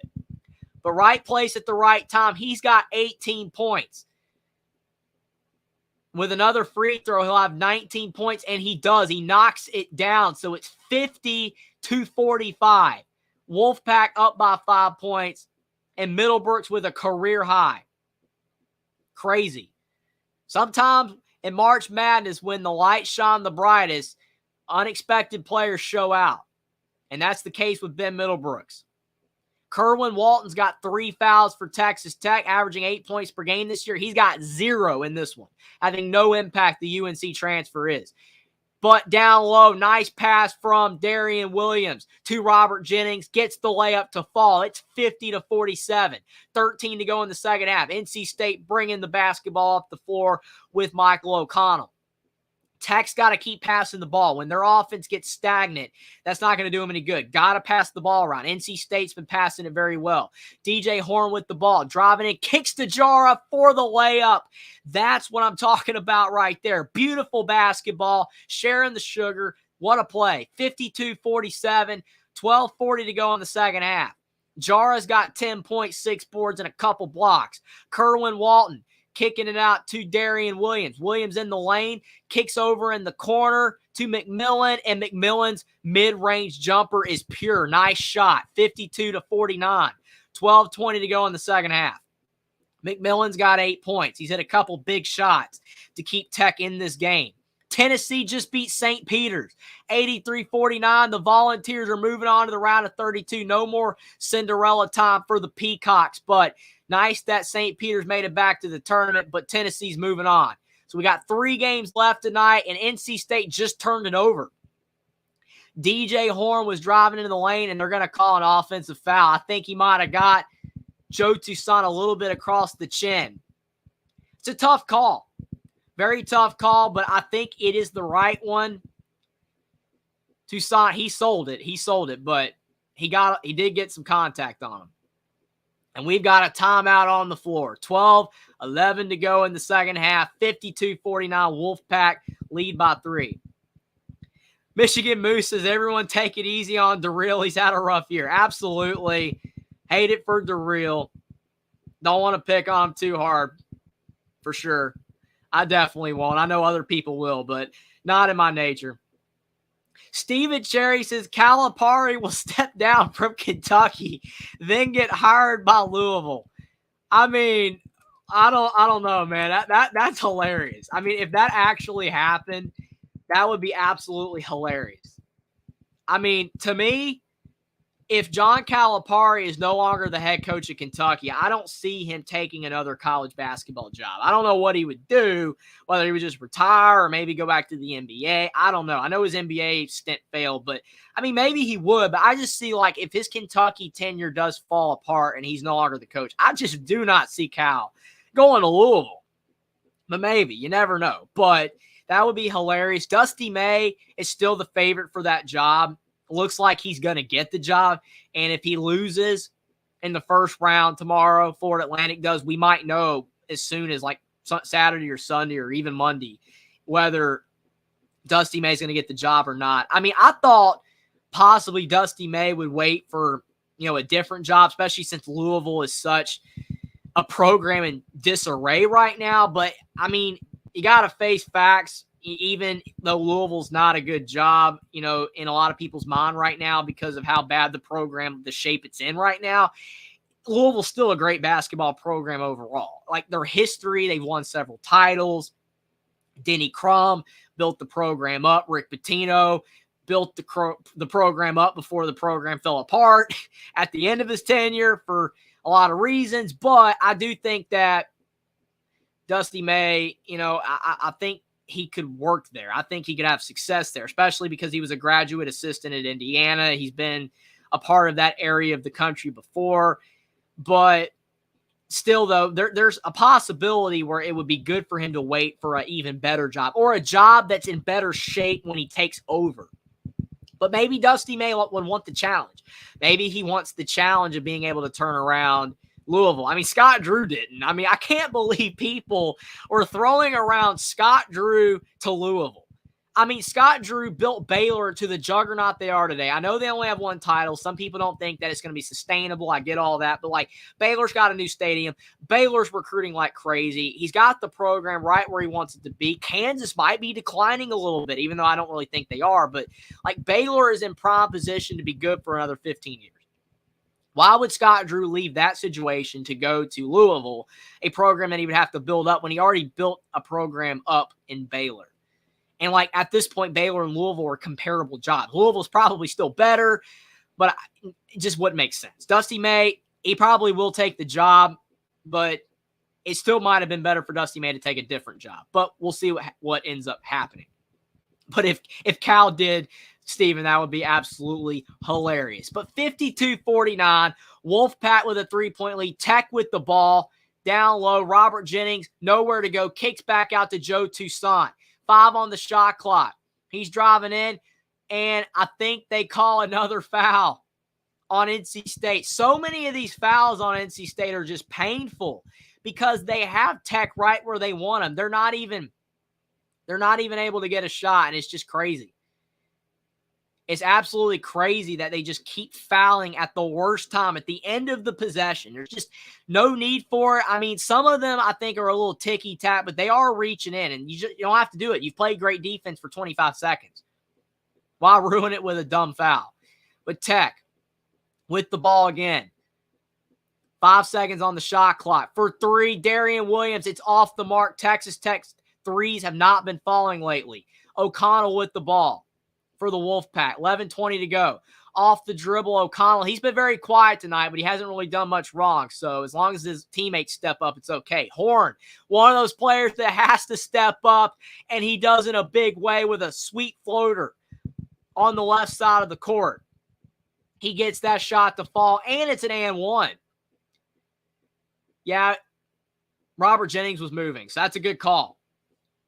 If Robert Jennings had been able to not basically turn at that last second, if he just could have gone straight, I think he could have got a charge because he was outside of the restricted arc. But he turned at the last, and you can't turn. You got to be straight up. So that's not textbook defense from Robert Jennings. He did not do a good job on that play. DJ Horde, he finishes off the three-point play. And NC State, just like that, back up by 6. Texas Tech needs a bucket. Where's it going to come from? Warren Washington over to Pop Isaacs, and his three-point shot does not fall. Casey Morsell up the floor to O'Connell. Tajara for the slam. 57-49. 10:54 to go in the second half. Timeout, Texas Tech. What a sequence for the Wolfpack. That's a great pass by O'Connell. In traffic, bounce pass under Isaac's foot. That's a great play. Jara with the dominant slam. And the NC State faithful in the crowd, they are loving what they are seeing. But like I said, Tennessee, they finished off St. Peter's. Now we got just the 3 games left. Drake and Washington State is a great game. Drake up 47-44 with 11 to go. And then Kansas and Samford. Yeah, it doesn't look like Samford's going to have the upset in them tonight. Kansas without McCullough, they're up by 18. There's still enough time for Samford, but it would have to take an epic collapse for Kansas to lose. Bill Self usually doesn't, but we'll have to see. We'll definitely keep monitoring those games. But NC State starting to pull away from Texas Tech. That's a good timeout from Grant McCaslin because things were starting to get out of hand. And once your team starts to panic, it's all over. You got to settle the team down. draw up some good plays. Hummus Hero says, I'm not taking it easy on Moose. He's always gloating, acting like a know-it-all. Yeah, well, I mean, everybody's got a different opinion on a ton of different people. So I get that feeling, Hummus Hero. A lot of people, maybe they don't like the way the real, comes off when he's on Mark's show. But I mean, a lot of people like the real. The real's a really cool guy. I mean, especially if you can handle the SEC stuff. But I mean, he's had it kind of tough, but that is hilarious. Hummus Hero. Matt Spence, appreciate you for being here, Matt Spence. He says he's got Oregon in his Elite Eight. That's not actually a crazy pick. I mean, is it likely to happen? Probably not, but like as a sleeper or like a kind of like a Cinderella type of team, even though they're a power team, but like it's just not super likely. I could see it happening. Not a bad pick at all. Appreciate you for being here, Matt Spence. Moose says, I find it ironic a small Michigan college knocks his Wildcats out for he called Michigan frauds and football. Then they won a natty later. He said Bama was going to put 60 on us. Well, I mean, a lot of those comments definitely didn't age well. But, again, when you make predictions, your predictions either are right or they're not. I mean, I make predictions all the time on my channel, and I'm wrong all the time. And a lot of people let me know that I'm wrong. And I'm like, well, I mean, yeah, I got it wrong. But then the next 3 or 4 games, I get them all right. I mean, you're going to get some right. You're going to get some wrong. That's just the way it goes. But I think it's just the way you come across, kind of your point, Hummus. Like if you kind of gloat or you act like a know-it-all, people don't like that. Like if you're going to act like that, like, oh, man, I got all these games right in a row. And then you get one wrong. And then people are like, well, you got this one wrong. I thought you knew everything. So, yeah, it's how you come across. I don't like coming across like that. I admit when I'm wrong. And I tell, like, man, I made a big error picking them. Like, I picked the Chargers against the Raiders in that game where the Chargers got beat like 60-20. I get games wrong all the time. But then I get 4 or 5 right. And I'm like, I'm glad I got 4 or 5 right. And I appreciate all you guys for watching me, whether I get predictions right or not, or whether my analysis is right or wrong or not. But, I mean, that's being humble. Being humble, the humility aspect of a person is important. You have to have humility. Because if you don't, then you're going to make a lot of enemies. Hummus Hero says, I think the expanded college football playoff actually helps the regular season. So many teams lose 1 or 2 games, and then the season is basically meaningless. That's actually a good point, Hummus, in a way, when you look at the reverse way. I mean, I don't usually look at it that way, but when you look at it like that, that's actually a great point. 57-49. Steal by NC State and the Wolfpack. Casey Morsell laying it in. 59-49. The Texas Tech Red Raiders are falling apart. The Wolfpack have gone on a quick 7-0 run in the last 50 seconds. Pop Isaacs with the ball. Where is the offense going to come from? I keep asking it, and nobody is answering the bell for Texas Tech. Pop Isaacs, it's not going to be him because he just missed a 3. The ball is out of bounds off the Wolfpack, but there's only 10 minutes left in this game. I mean, being down 10 with 10 to go, that's not the most insurmountable deficit in the world. I mean, we've seen like Bill Walton in the past say it's an insurmountable deficit and they're down to like 7. It's hilarious, but it's not insurmountable, but Tech needs to get on it. Pop Isaacs missing the 3 again. He's off. And that's the problem with Pop Isaacs. He's a good player. But the issue is that when he's cold, he just doesn't really provide a whole lot else to the offense. I mean, he just doesn't provide that much because he could pass, but I feel like when he's missing shots, that almost makes him more shot heavy because he wants to keep shooting to make him. And I know that you got to take him to make him, as the old saying goes, but he's not hitting them. And Tech's running out of time. So somebody else is going to have to get going. No points in the last 2.5 minutes for the Red Raiders. Pop Isaac inside to Warren Washington. Warren Washington on Ben Middlebrooks. Middlebrooks has won that battle all night long, and Washington misses the shot. That's just good defense by Middlebrooks. He stood his ground. Didn't allow Washington to bully him on the block. And then the ball, it's a shot clock violation. I thought it might have been out of bounds, but they're going to call a shot clock violation on Texas Tech. And now DJ Burns is coming back into the game, giving Ben Middlebrooks rest. And you see the admiration that DJ Burns is sending it to Ben Middlebrooks' way. Deserves it. He was talking to him for like 30 seconds straight, praising him. Absolutely crazy how well he played off the bench. Now can Burns continue what Middlebrooks has been doing? If not, then maybe Keats will put Middlebrooks back in. But Burns driving in, and Burns is just continuing what Middlebrooks did. What a floater. NC State centers are destroying Texas Tech. Absolutely destroying them. 61-49. Joe Toussaint, top of the key. He's had a good game, but he's been cold lately. Toussaint trying to drive on Morcell. Nowhere to go. Kicks over to Isaacs, who's been ice cold in the last few minutes. Isaacs finally makes a good decision. Doesn't go up with the shot. Kicks it to Warren Washington. Gets the bucket to fall. That right there is what Texas Tech has to do. The threes are not falling, so you got to pass the ball. Try to get it inside. And Warren Washington, he's a capable enough center. He's not playing nowhere near as well as DJ Burns or Ben Middlebrooks, but Warren Washington can play. And Tech needs to get the ball inside. Try to get to the line. Hit some free throws. Gain some confidence. Slow this game down a little bit because NC State, they're just going to keep bleeding that clock. 8:30 to go. Time is rapidly going away in this game. Burns driving in yet again on Washington. He gets the inside cut on him, and there's a foul. Washington reached in. I mean, that's a sick play by DJ Burns. He's on the right block, and then he spins around, and he gets inside Washington. I mean, that was very reminiscent of what Trace Jackson Davis used to do in Indiana, and he's a much smaller guy. It's incredible, the versatility that DJ Burns has in his offensive skill set. His first free throw is up, and it's good. So it's 62-51. The Raiders are down by 11. 8:28 to go. Kevin Keats, the coach for NC State, he's still pacing the floor, knowing there's still a lot of time left in this game. They don't have it set in stone yet that they're going to be moving on. But if they play 3 or 4 more minutes of great ball like this, they might be able to put Texas Tech away. And Burns, he knocks down the second. It's 63-51. NC State is 14 of 16 at the line, and Texas Tech is 7 of 8. NC State's just done a better job getting to the stripe. And Joe Toussaint drove in the lane, and the shot was altered by DJ Burns. DJ Burns doing it on both ends.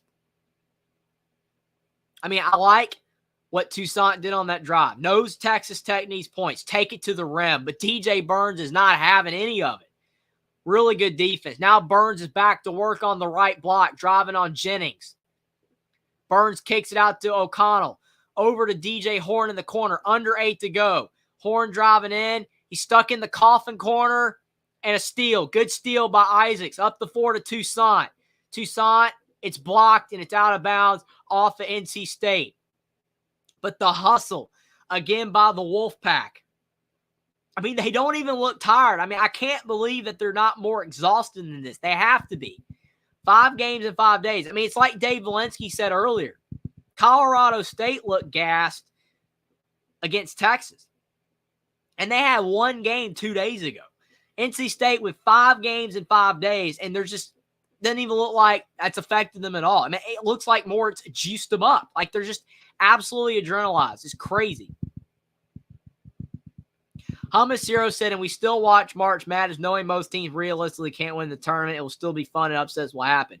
I mean, to your point back to like with the CFP, I mean, most teams will never win a title in college football. I mean, more so than basketball, you would argue, because of like the teams at the top just have so much talent and the physicality of the game. It's just hard for smaller schools to win. But in basketball, I mean, the upsets happen so often. That's why the tournament's so great. But I mean, maybe the CFP can work. It's going to be interesting with it being expanded. I think it's going to have some issues, but a lot of it can be worked out if it just gets more competitive. Michigan Moose says, I'm 10-3 on my picks so far. Not bad for someone who doesn't follow basketball. I mean, you don't really have to follow basketball to actually do a good job. I mean, a lot of it's just guessing. I mean, to kind of your point, Hummus, like you don't know who's going to win. Like you're actually doing better than me, Michigan Moose. I think I've gotten 4, maybe 5 wrong. And I mean, I watch basketball all the time. So like, it's hard to predict. I mean, you can be like the biggest guru of college basketball. Like, you know every team, you know, like every coach, like every player on every team. and do worse than somebody that's never watched a game. It's crazy. I love that aspect of March Madness. I mean, if it was predictable, then to me, it just wouldn't be all that fun. I mean, it wouldn't be. And that's the issue I have with college football. I feel like the results at the top are a bit more predictable. Like when you have Ohio State playing Penn State, for example, and Penn State's the 8th ranked team and Ohio State's the 4th ranked team. Ohio State wins that matchup almost every year. Like Penn State hasn't beaten Ohio State since like 2016 or something like that. But when you have basketball, how many times do ranked teams lose to unranked teams? Happens all the time. Oakland just beat Kentucky. So, I mean, that's what I like about college basketball. The unpredictability of it just makes it fantastic. Hummus Hero says, I just realized how many SEC teams made the tournament. Did they have the most? That's a great question. I think the Big 12 got 8, and I think the SEC got 8. I think both, if I recall, got 8. I could be wrong. I'm sure somebody could possibly fact check that, and I could be wrong. I can't exactly remember. But if I do recall, Hummus Hero, I think the SEC and the Big 12 both got 8 teams in. The Big East, for all the talk of how competitive the Big East was, they only got 3 teams in, which is unbelievable. I can't believe it. Creighton and then UConn and Marquette. All the bubble teams didn't get in. Providence, St. John, Seton Hall, which I think a couple of those teams probably should have got in, but that's crazy. Big 10 got 6. But yeah, the SEC and the Big 12 had the most. Hummus Hero says Austin said NC State would win. Remember, he even howled. Yeah, he did. I remember you were there, Hummus Hero. That was great. Austin, that was a fantastic show. I enjoyed breaking down the games with Austin. A lot of fun. But yeah, the howl was great. You can't beat that. I don't think I could do the howl as good. I mean, that was fantastic. On the live stream, out of nowhere, fantastic stuff. But it looks like he's going to be right. I went Texas Tech, so that's going to be another game I get wrong if the Red Raiders lose. And Austin will be right on that one. Because Tech just messed up again. Another missed shot. NC State with the ball, in control, up by 12. O'Connell back to Burns on the block. Burns being double teamed, and there's a tie. And Texas Tech does have the possession errors. That's a break for the Red Raiders. But I just don't think Texas Tech's had a whole lot of flow in their offense. It's kind of like BYU, like some of the commentators were talking about earlier today. BYU, when they lost to Duquesne, they just didn't have a lot of offensive movement. Oakland had a lot of offensive movement. I mean, their offensive movement was incredible. Off the dribble, getting shots off screens. But BYU is just a bunch of stagnation. It was not pretty basketball by any means. And they almost came back and won.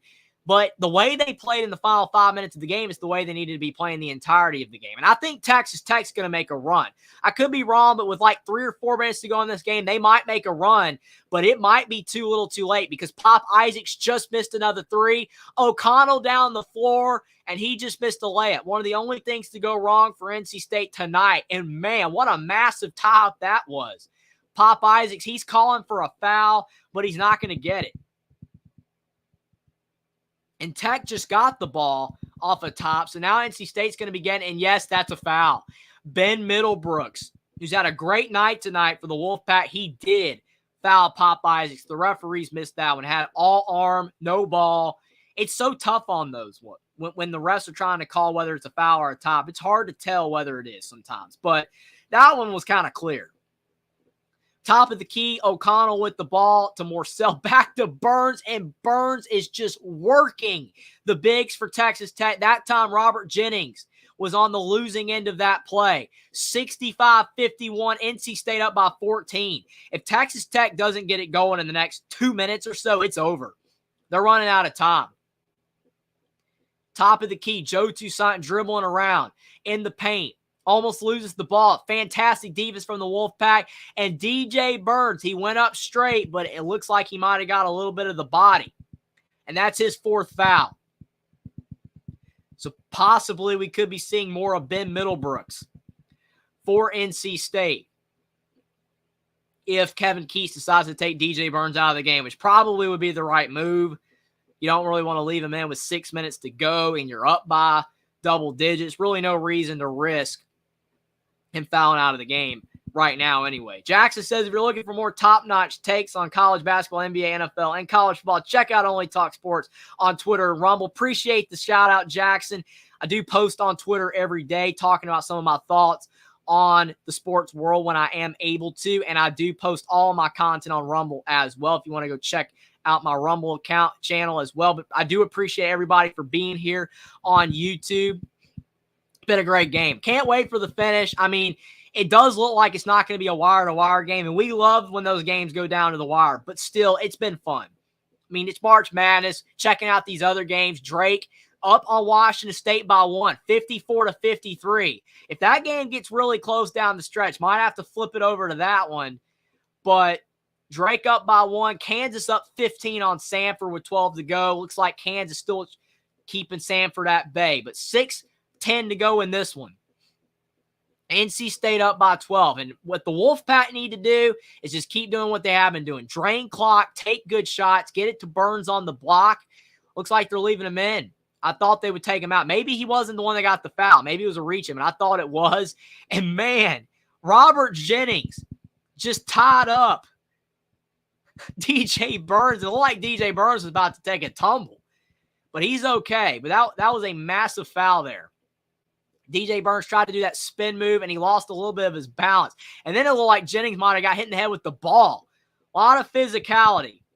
DJ Burns, after this game, especially if NC State wins, he needs to take a long break. He is exhausted out there. Even though he's been sitting on the bench for a while, when Burns is in the game, he gives it 110%. That's why if you look at his minutes, I think he only averages like 22 or 23 minutes per game. Kevin Keats, he monitors his minutes because you don't want him playing too much. Definitely, he gets tired.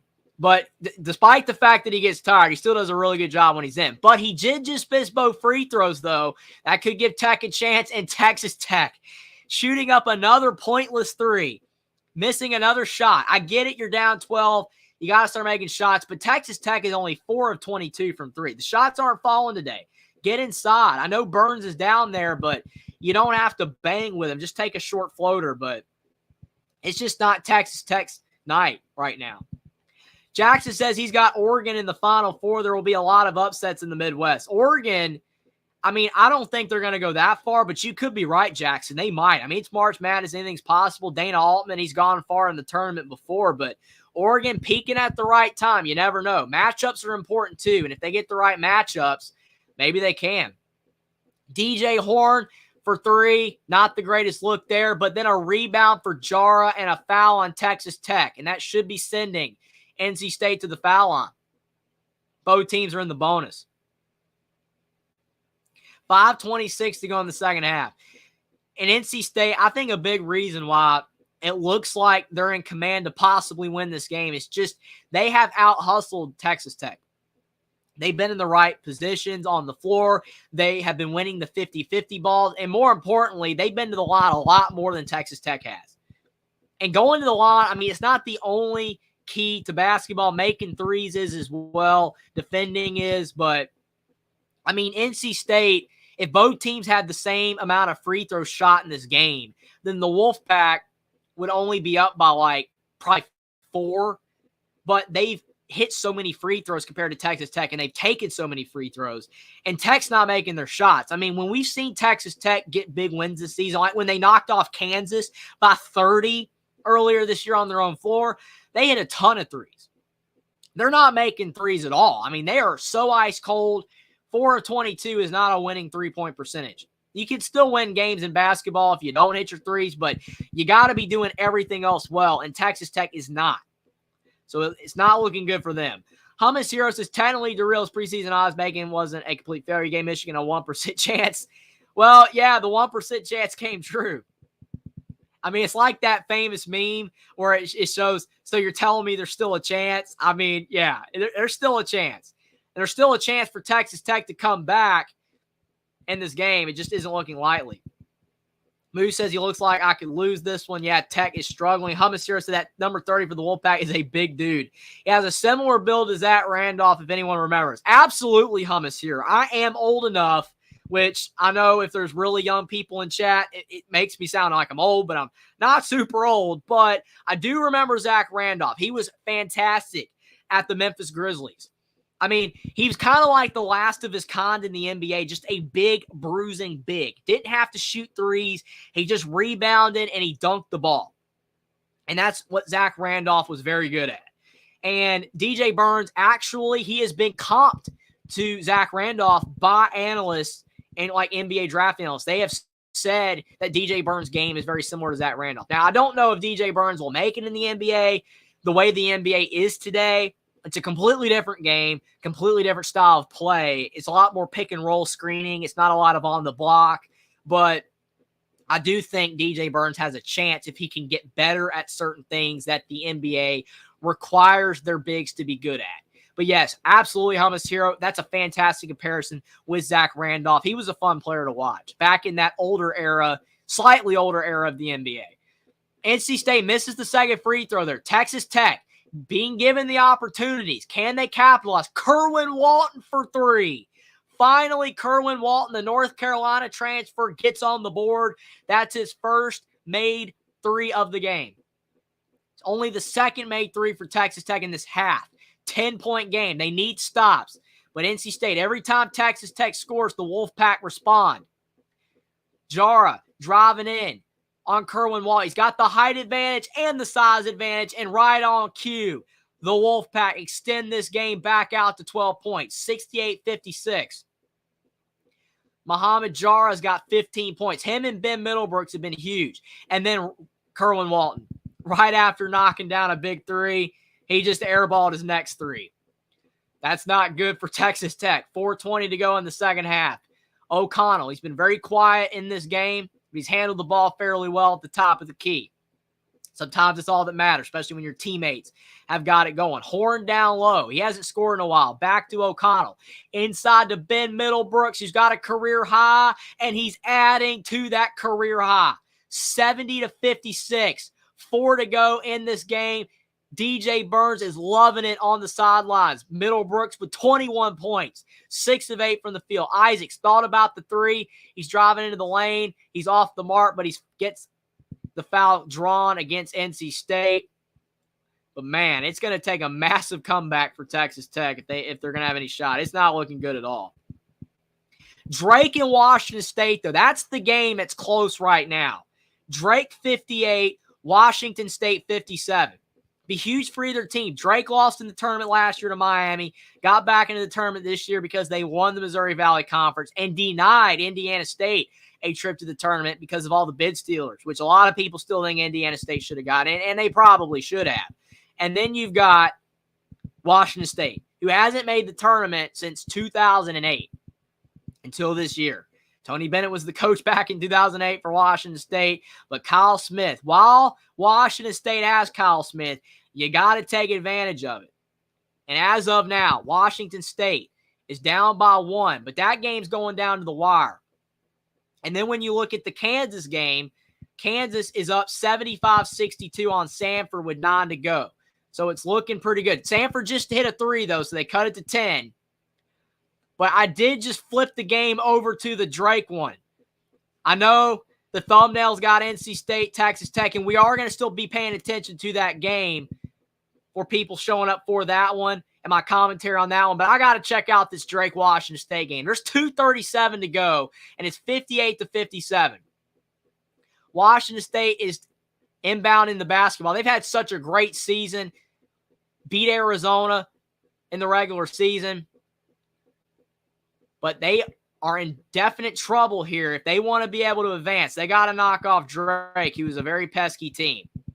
I mean, I think that the way that Drake and Indiana State showed themselves this season, I mean, both teams should have got in the tournament. I mean, you even see Bradley, like even Bradley was very competitive. It's not like the conference was poor. I know that basketball favors the power conference teams, and it should because those teams are better. But still, I mean, there's no reason in the world why Indiana State did not get in the tournament. They had like a net ranking of 29, which that's the thing. I get that the tournament committee doesn't just use the net, and I'm glad that they don't. They kind of look at other factors, but like the net is so important to a lot of people and within the committee. And Indiana State had a net ranking of 29. So clearly they should have been in. I mean, there was a lot of teams that got in that had a net ranking of like 60 or something. So I don't know. I mean, I don't go exclusively by the net. I don't think it's the be-all and end-all, but I do believe Indiana State proved that they were a good enough team to be in the tournament. But Washington State just split the free throws, and a player for Drake, Brody, fouled out. That's a tough loss for Drake. Drake driving down the floor, and they just called a foul on Washington State. So one of the toughest parts of basketball, though, is when the game gets tight toward the end and there's just a bunch of fouls. Doesn't make the game terrible or anything, but when there's a lot of fouls, there's not a lot of free-flowing to the offense, and you like seeing that free-flowing offense. I do anyway. I'm sure a lot of you guys do as well. I like seeing guys running up and down the floor trying to hit shots. It just isn't as fun when there's a bunch of fouls. But right now, NC State up by 15 on Texas Tech. Looks like they might have that game in hand. But Drake, Washington State, this one is going down to the wire. Washington State's 12 of 16 at the line. Drake is 5 of 13. So both teams not doing fantastic line. Washington State doing better, but Drake really struggling at the line. They just split a pair. It's 59-58. Washington State with the ball. They're 5-1 in games decided by 5 points or fewer this season. So that's a good track record for the Cougars. Can Kyle Smith's squad pull out a win over the mid-major darling and the Drake Bulldogs? Washington State, top of the key. 1:50 to go in the second half. The game on True TV is the closest one, and Washington State just took the lead with a big-time three. 1:45 to go in the second half. First lead for Washington State since it was 33-31. It's basically been going back and forth the entire time, but Drake has held or basically been tied or held a close lead, but they just relinquished it to Washington State. 1:38 to go. Texas Tech just knocked down a couple free throws. While it's on a timeout, I'll be going back to the NC State game real quick. 3:11 to go. Wolfpack up by 13. Looks like Texas Tech is trying to do the approach of getting to the foul line, which is probably, again, the right move at this stage of the game. They're not making their threes. If they keep missing threes, and they're not going to put any points on the board. So now they're driving in, but it's something they should have been doing all game. They're doing it a little bit too little, too late, in my opinion, if you are Texas Tech. If they had started doing the approach of trying to drive and get fouled, hit some free throws around like 10 or 15 minutes left in the game, they might have had a chance, but they started doing it with 4 minutes left. It's a little too late.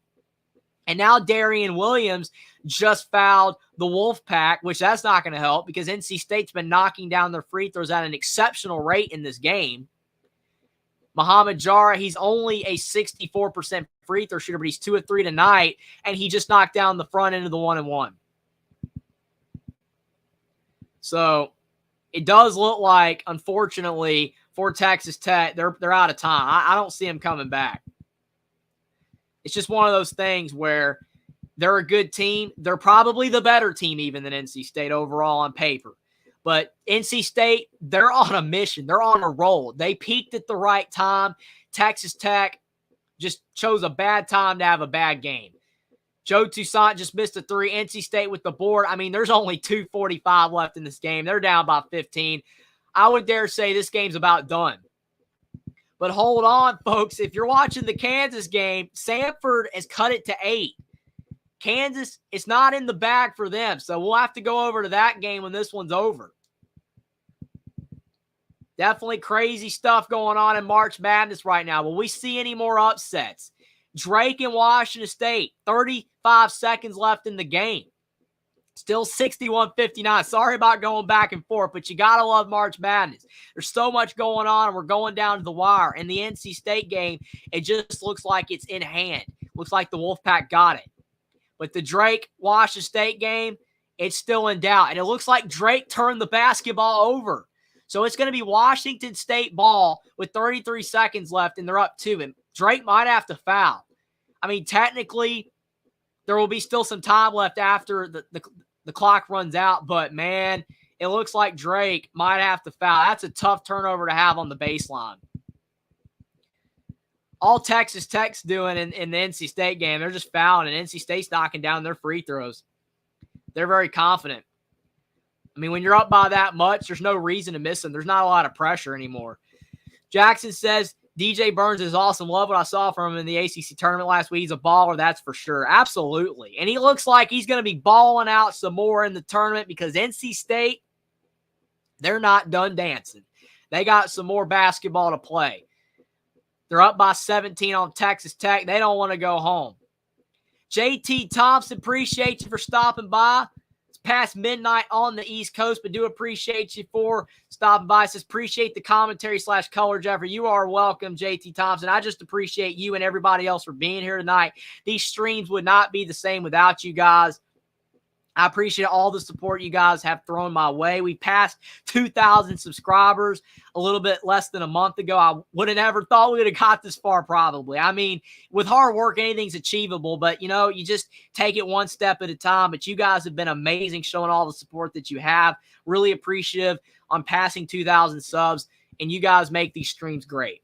I look forward to March Madness every year, but now that the last couple years that I've been doing live streams for these games, it's just a whole different perspective of watching basketball. It's different when you're just watching the game and you're in front of your TV with your family or friends or whatever, and you're just, shouting stuff at the TV. But like actually calling the game, you might not be professionally doing it like at ESPN or Fox or anything like that, but just doing it on YouTube with you guys in chat, it's a blast, and I enjoy doing it. It is awesome.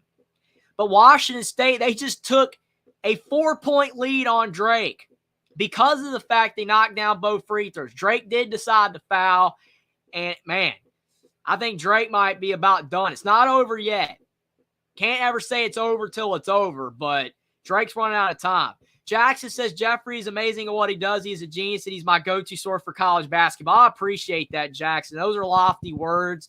I mean, I really do appreciate it, though, Jackson. I mean, I just love basketball. I mean, you can't talk about something if you don't enjoy it, if you don't love it. I do love basketball. I love playing basketball. I love watching basketball. I mean, talking about basketball is a lot of fun. I mean, if I didn't love the game, then I wouldn't be doing this at all, for sure. But I love the game. And, from other people, so many other people out there, just watching the game on TV, you learn a lot, but listening to other people as well and learning from others. I mean, that's one of my favorite parts of doing this, because when I started my channel a year and a half ago, I didn't know near as much as I do now.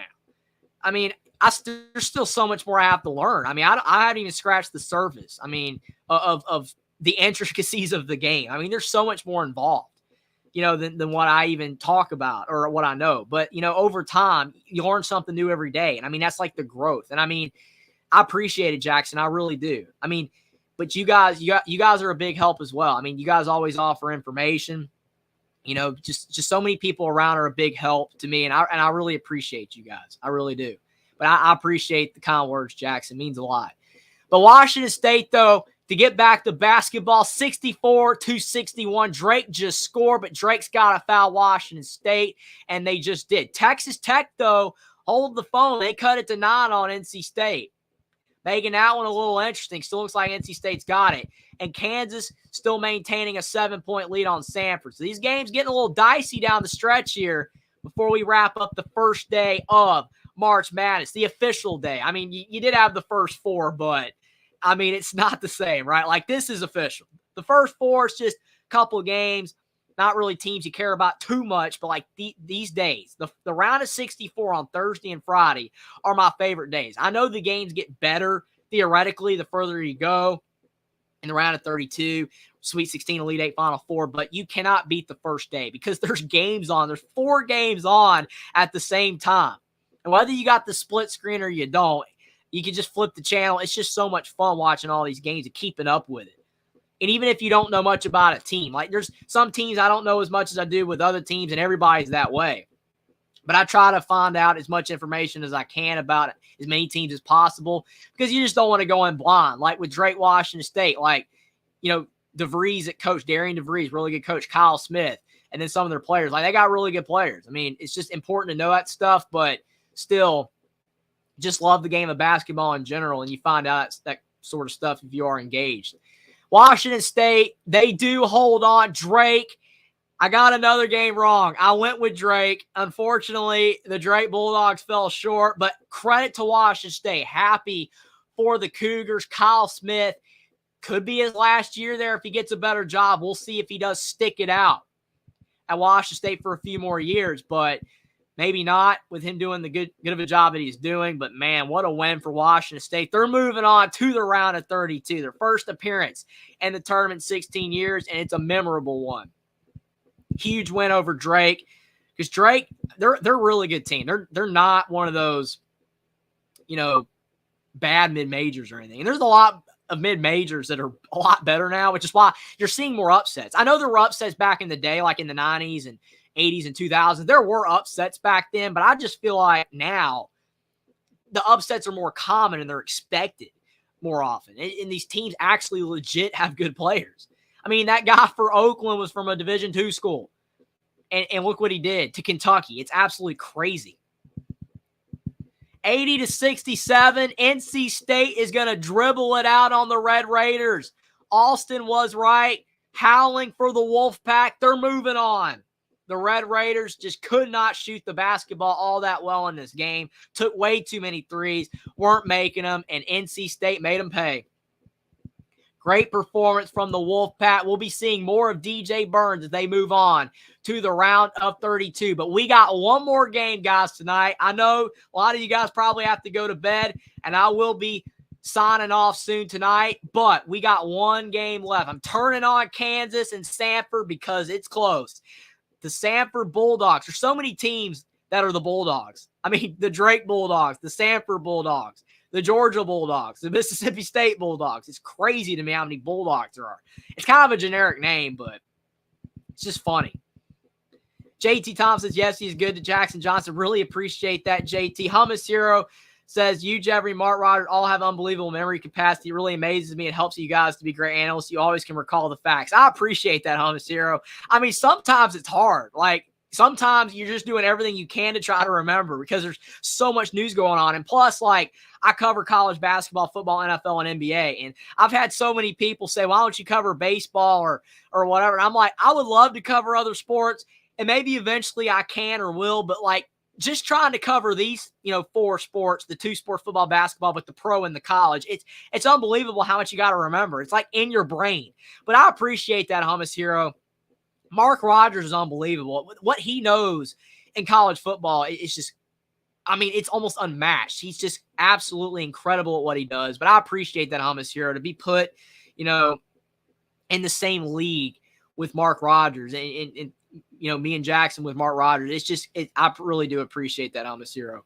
Stephen Cherry says, Jeffrey provides excellent analysis and has a great basketball acumen. I appreciate that as well, Stephen Cherry. You guys are going to make me blush. I can't help it. You guys are just so awesome in the chat. I mean, the kind words, it's just, it helps with confidence. Like, I feel one of the hardest things about doing this is that you have to have the confidence to be able to do it. Like, at first, it's like, oh man, what are people going to think? I mean, am I doing this right? I mean, is it comparable to other people? Like, or is your content, standing the test of what other people do?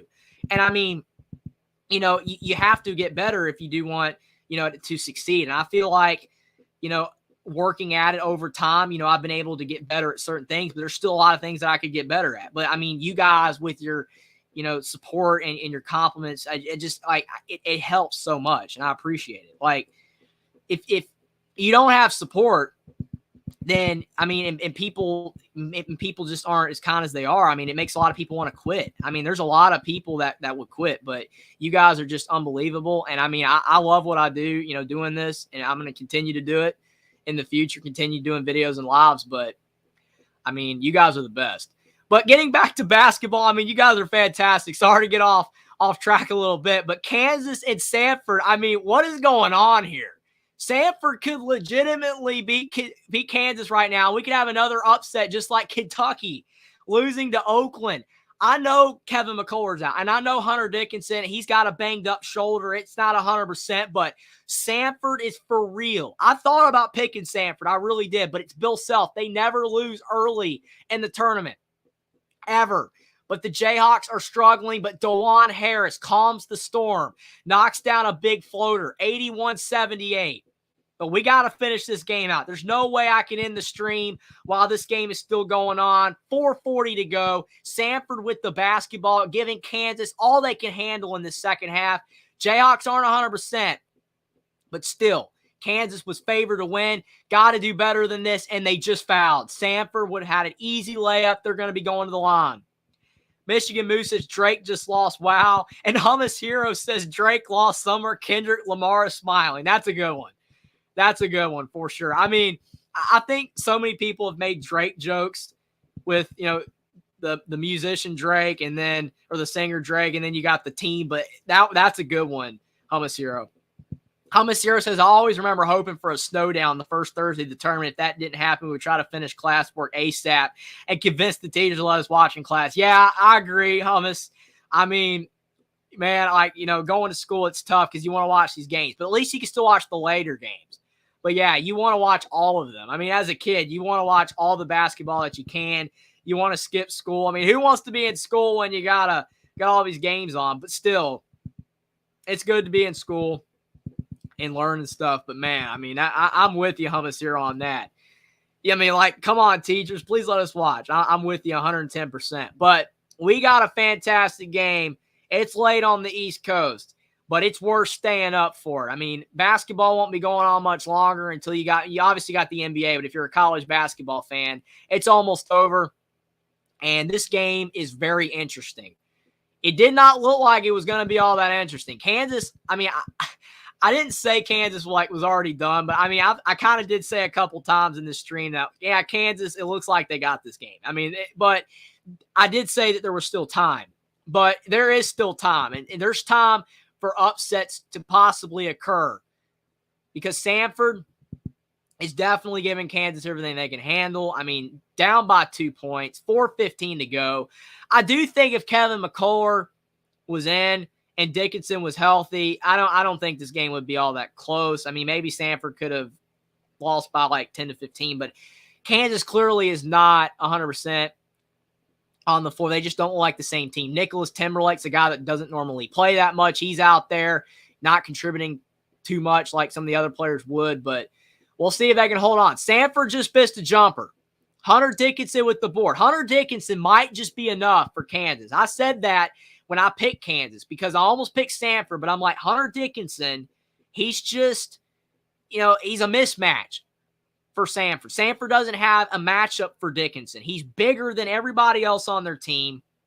And I think at the end of the day, that might be enough to get Kansas by because he's got 19 points and 17 boards. If you take Hunter Dickinson off of this Kansas team with McCullough out as well, and they're both out hurt, Samford wins. I mean, clearly the way that they're playing, barely down. And I think I said that, and there was a few Kansas fans that have told me that Kansas would have won anyway. And I'm like, if you look at Kevin McCullough and Hunter Dickinson, both players average close to 20 points. That is 40 points per game that's gone. And obviously, when guys are out, other players are going to get more minutes, so their averages might go up. But there's not a lot of other guys on Kansas's team that you would really believe could fill the holes in the shoes of what Hunter Dickinson and Kevin McCullough put up. So I do believe, in my opinion, that Kansas would lose this game without Dickinson. And maybe they still will lose with him. But they still have a decent shot to win because they're up by 4. But it's going to be very interesting. Because right now, KJ Adams is 18 points. Dickinson is 19. Furphy is 15. Furphy's been good. He's improved dramatically for Kansas this season. So much so that he might actually end up becoming a draft pick this year. Something that wasn't really thought of early in the season. DeJuan Harris has 11. Timberlake is 14. So he's doing all right. He's had a pretty good game, but still not enough to fill the hole of McCullough.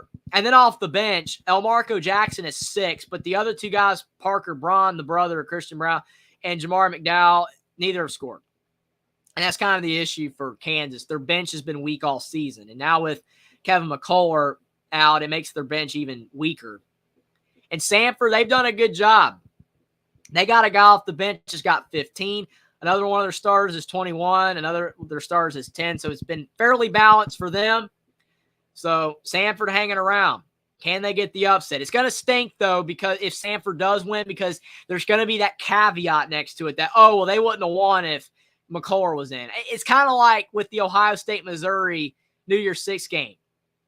You wouldn't have had Missouri win if all of the Ohio State players played. I mean, that argument is definitely valid. It's probably true. If Ohio State, if all of their starters played, Marvin Harrison, Kyle McCord, they probably do beat Missouri. But they didn't play. And with Kansas, I mean, they can't help that they can't play because McCullough is injured and Dickinson's not 100%, but he's still playing through it. But still, it's just, you got to give Samford credit if they do win. I mean, it shouldn't like take away from their win that, oh, well, they wouldn't have won. I mean, that's true, but still, they deserve all the credit if they do pull off the win. Moose says Kansas is choking against Samford. Wow, yeah, it's crazy. I mean, I thought that they were going to easily pull out the win, but not over yet. And then Stephen Cherry says the SEC is struggling. Yeah, Mississippi State, that was an ugly performance. I mean, we know Izzo and what he's done in the tournament, but like Mississippi State should not have gotten beat by 18, and they only put up 51. And then you look at Kentucky going down. I mean, that's not good. I mean, because they were one of the teams that was expected to possibly make a Final Four run. Like even analysts on the major networks were saying Kentucky was going to make a Final Four run. And like, nope. Furphy missed the free throw. So Kansas only up 83-79 still, 3:40 to go. Tennessee did beat St. Peter's, so that was good for the SEC. But other than that, they have been pretty disappointing. Samford drove inside, and that was a rush shot. That was a rush shot. I know it's tough when you got Dickinson right there, but if that guy could have that back, you know he would like to redo that shot. That was just a rush shot for Samford. Didn't need it, but a turnover from Kansas, but he stepped out of bounds. Samford's getting their opportunities. They just had a potential steal, and unfortunately, they stepped out. If you're rooting for an upset, yeah, he did. And he didn't reestablish himself in bounds. I think he stepped out when he didn't have the ball, but it's when he stepped back in bounds, got the ball. That's going to be a turnover every single time. Johnny Furphy, though, with the basketball top of the key for Kansas. Over to DeJuan Harris. DeJuan Harris driving in. There's an offensive foul. KJ Adams with an illegal screen, giving the Samford Bulldogs another chance. Just Kansas being a little undisciplined. Actually, it was a push-off on DeJuan Harris. I thought KJ Adams might have had an illegal screen, but yes, that was a foul on DeJuan Harris, a push-off. Couldn't really see it the first time, but on the replay, you could tell that it was a push-off. It's now or never for Samford, though. DeJuan Harris has 4 fouls. Dickinson not 100%. No McCullough. And then Samford almost turned the basketball over. Driving in the lane on Dickinson, and Samford missed another layup. The defensive presence of Hunter Dickinson. Down the floor, DeJuan Harris kicks in the corner to Nick Timberlake, and the Jayhawks knock down the 3. They're up by 7 now. That's tough. Samford has missed several layups, and again, they're being altered. The shots are being altered by Hunter Dickinson. It looks like possibly Hunter Dickinson is going to be enough for Kansas.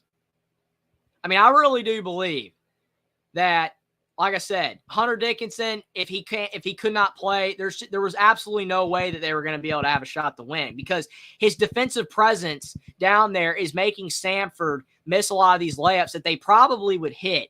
And unfortunately, a guy for Samford is down on the ground. He is a little bit banged up. That's tough to see. Hopefully he's okay. But Kansas with a 7-point lead. They might pull this thing out.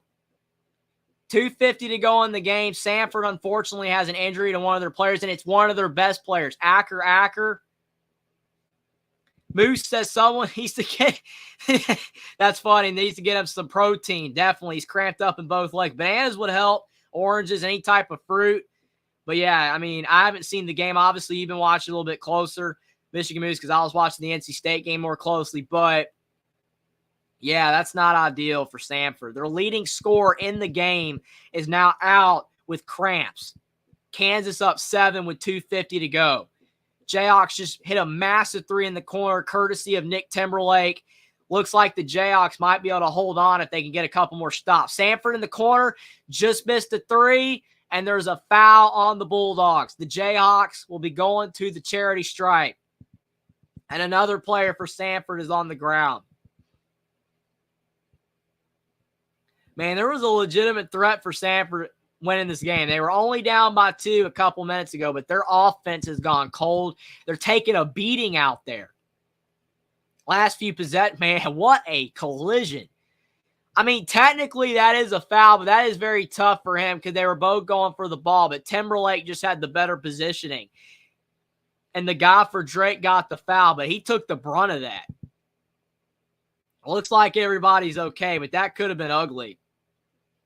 You can see the fans for Samford in the crowd. They know the writing's on the wall for their team. Had a shot. Had a favorable matchup, you could say, with Kansas not being their normal healthy self, especially plus their defense not being as good without McCullough out there and their bench being weak. But Samford just doesn't look like they're going to have it in them to get it done. Kansas just missed the front end of the 1-on-1, though. Kansas is 3 of 10 at the line in this half. How often is Kansas shooting that poorly at the line? Samford missed the 3. Offensive rebound, though, for the Bulldogs, and there is a foul on the floor. That's a great break for Samford. Who got the foul? I think it was Timberlake. It wasn't Dickinson, though, because he didn't reach in, but it looked like Timberlake got him on the yard. Jaden Campbell for Samford. He's got 10 points. He's 1 of 2 at the line tonight, and his first free throw is good. So it's 86-80. Stops the bleeding a little bit for Samford. If they hits this free throw, they'll only be down by 5. They're still in reach. But if you're Samford, you cannot foul. You can't give Kansas free throws, which, I mean, maybe it would be smart for them to foul since they're not hitting their free throws. But if I'm Samford, I'm not fouling. And they have to get a couple stops and a couple buckets, and they can be right back in it.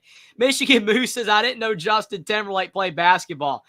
By the way, Michigan Moose, that's a hilarious joke, by the way, but I'm seriously almost made a Justin Timberlake joke when talking about Nicholas Timberlake a few times. I really did. I mean, when he transferred to Kansas, I made a video on it, and the entire time I was thinking about Justin Timberlake because it's funny.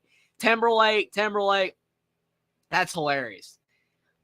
I'm sure a lot of people have made that connection. I mean, they don't look similar at all, but that is a hilarious joke. DeJuan Harris throws at the line for Kansas, and unlike his peers on his team who have struggled with the line, he's a perfect 4 of 4, and his first free throw is up and good. And Samford did the one thing they couldn't do. They couldn't foul. Like I said, defend without fouling. And if you're going to foul, don't foul DeJuan Harris, who's a really good free throw shooter. Foul someone like maybe Timberlake or Furphy or even Dickinson who might not hit him. DeJuan Harris is going to knock him down. Hits them both. So it's back up to a 7-point game, 88-81.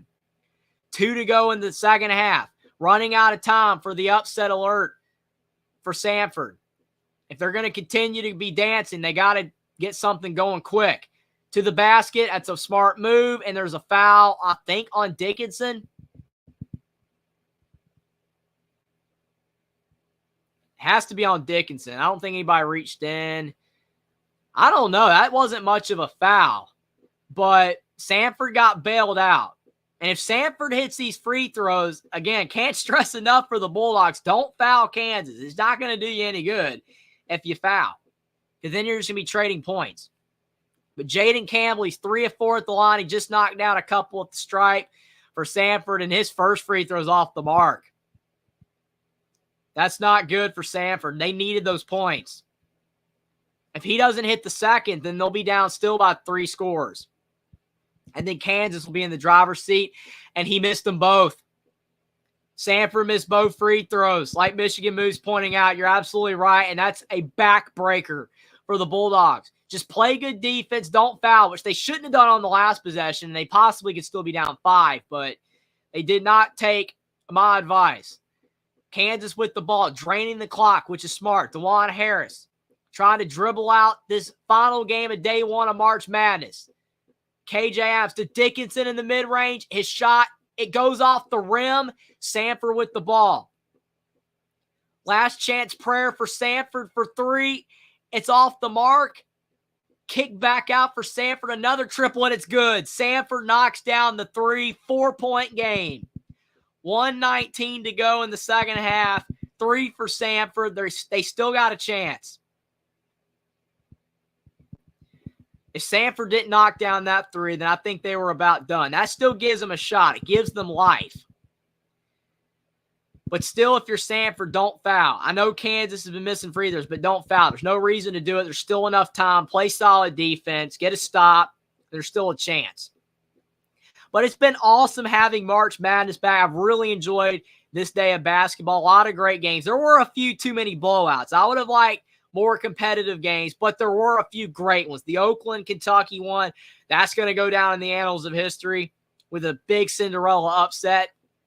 Kentucky going down when they definitely shouldn't have. But definitely 32 points for Oakland's star player, John Gohlke. A lot of people singing praises for him. Division II player transferring up. What a game for him. And Kentucky's freshman let him down.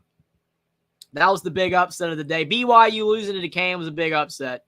Not as big as the Oakland one over Kentucky. But Samford, Kansas, this could be a massive upset as well.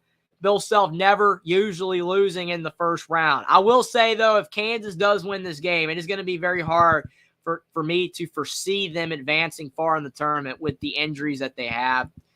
I think, Dickinson, he's playing pretty well. He might actually be fairly okay. But, still, he's got that shoulder brace on. It's just something to monitor. And then with McCullough, he's arguably, I wouldn't say it's tough because it's either Dickinson or McCullough is their most important player. But McCullough is he's the all-around player. He defends well. He shoots threes at a high level now. He's a great rebounder. He steals. He does everything well. And now that he's added great scoring to his game because he used to never be an elite scorer, but he's a fantastic scorer now. Kansas is just missing all of that, and they're not the same team. And their defense is just a lot weaker. It's going to be very hard for Kansas to advance any further without McCullough. It's not impossible, but I do think they would not have been in a close game with Samford if he was in. Dickinson with the ball, passing it with Furphy. They got it across the timeline. 1 to go in the second half. Can Samford get one more stop to possibly be able to have a chance to still get this upset over the Jayhawks? In the corner, Furphy down low to Adams, and the ball is off of the Jayhawks. Turnover for Kansas. Not a great pass by Furphy. I don't know. That's close. Did Adams touch the ball? They're going to review it. Got the classic review. Game's almost over. Got to have the suspense, and they're going over to the monitor. Got to get it right. There's only 2 minutes left. There's under 2 minutes left, so that's why you got to review it. There's 55 seconds left. The ball hit Samford, and then KJ Adams might have touched it. I don't know. It's close. Ooh, he did. I didn't think he did it first, but it did touch it looked like, I think it might have been his middle finger. Yeah, Adams touched the ball. That's a good call. They're going to get this right, but like I said, I know that when there's under 2 minutes to go in the game, they got to review. But, just imagine how long games would be if every single time the ball went out of bounds, they reviewed it. At all moments of the game. Doesn't matter if it's under 2 minutes or not. There's 19 minutes left in the second half, and the ball's off somebody, and they don't know, and they got to review it. The games would be 4 hours. They would never end. So that's why they only do it within 2 minutes. Plus, those are the most consequential plays at the end of the game when it determines possession, who has the ball, whatever. But still, it does drag these games out, though, which a lot of people do not like. And I don't think it makes for great viewing. But still, it is the right thing for them to do. But I think the biggest issue people have with refs is not only when they go over to look at this stuff, but it's it took me 2 seconds to find out that the ball was off of KJ Adams' finger. But then it takes the refs 2 minutes. I think that's where people get frustrated. Sometimes they're checking the clock too, but it's clear who the ball was off of. But Samford, every dog has their day. And Samford, could this possibly be their day? Do they have a shot? Can they knock off Kansas? They have the ball. If they could score in the next 15 seconds, whether it's a 2 or a 3, they don't have to foul Kansas. And if Kansas misses again, Samford could possibly go for the win. There's still a shot here, but they have to score on this possession. Paramount that they do. Refs are looking around. I think, yeah, they're letting the Samford player tie a shoe. Gotta let him tie a shoe. You don't want to be going down the floor with your shoes untied. But Samford inbounding the ball finally. 50 seconds to go. And the Bulldogs get a bucket to cut this to a one-possession game. Top of the key. Dickinson guarding. Now it's switched over to KJ Adams. Samford thought about the 3. They're driving into the lane and a slam. What a dunk for Samford. I mean, that is a authority dunk right there. I mean, you're down by 4. 50 seconds left or so in this game. I mean, unbelievable. Humasira says, wow, that dunk was awesome. I mean, that's crazy. I mean, you're losing. You're the underdog. You're the Cinderella, and you dunk like that. I mean, you would think go for the layup. What if you missed the dunk? But that's an incredible dunk. That might be SportsCenter top 10. That's insane. The confidence to be able to throw down that ball like that.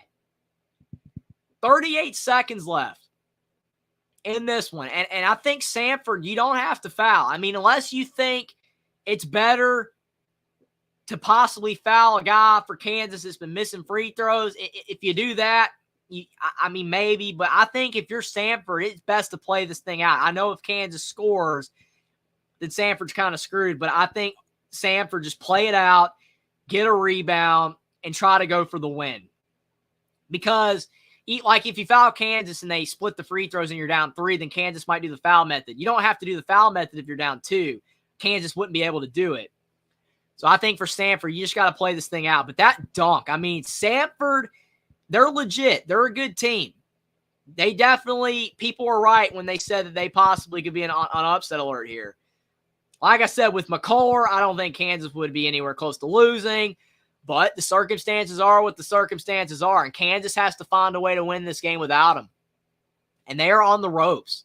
Samford with a throwdown dunk to cut this thing to 2. 38 seconds left to play. Johnny Furphy, the freshman from Australia. He's had a great freshman year. Throwing it into Dickinson. Dickinson trying to find somebody to throw it to. He finds KJ Adams down the floor. What a breakdown in defense. And a slam dunk from KJ Adams. Samford tried to double team there.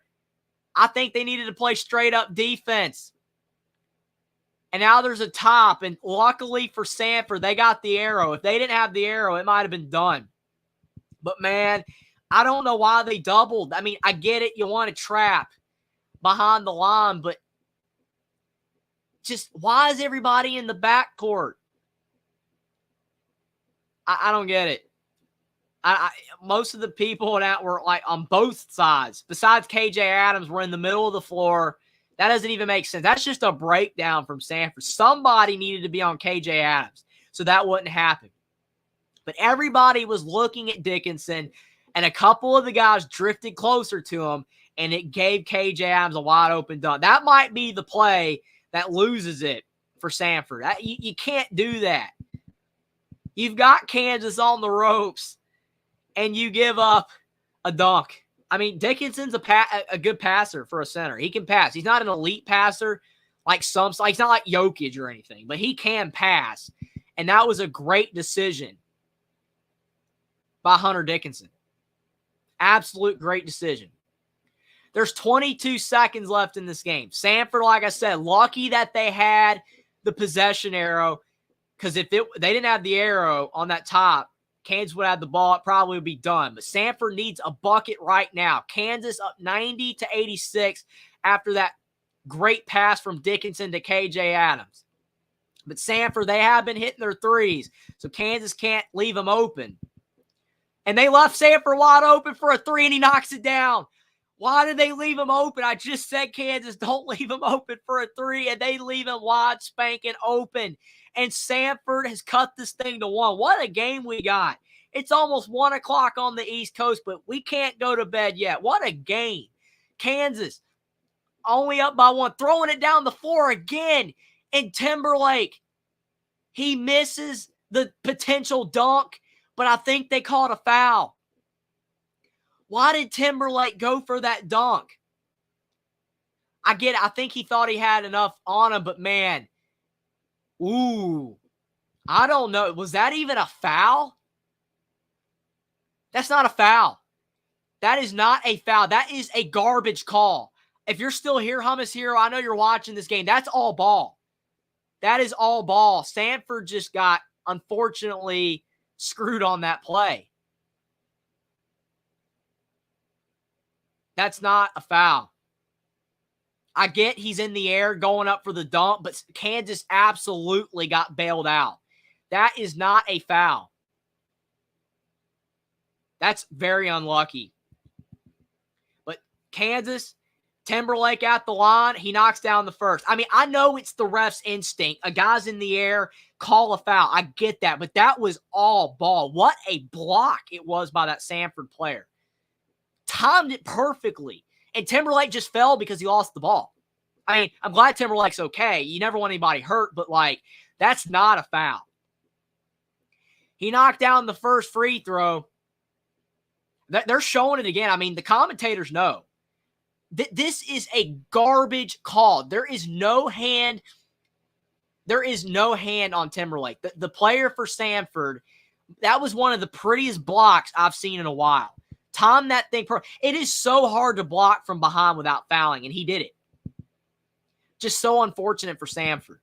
Jackson says today was the second time ever that 3 11 seeds won NCAA tournament games on the same day. The first time it happened was on March 7th, 1989.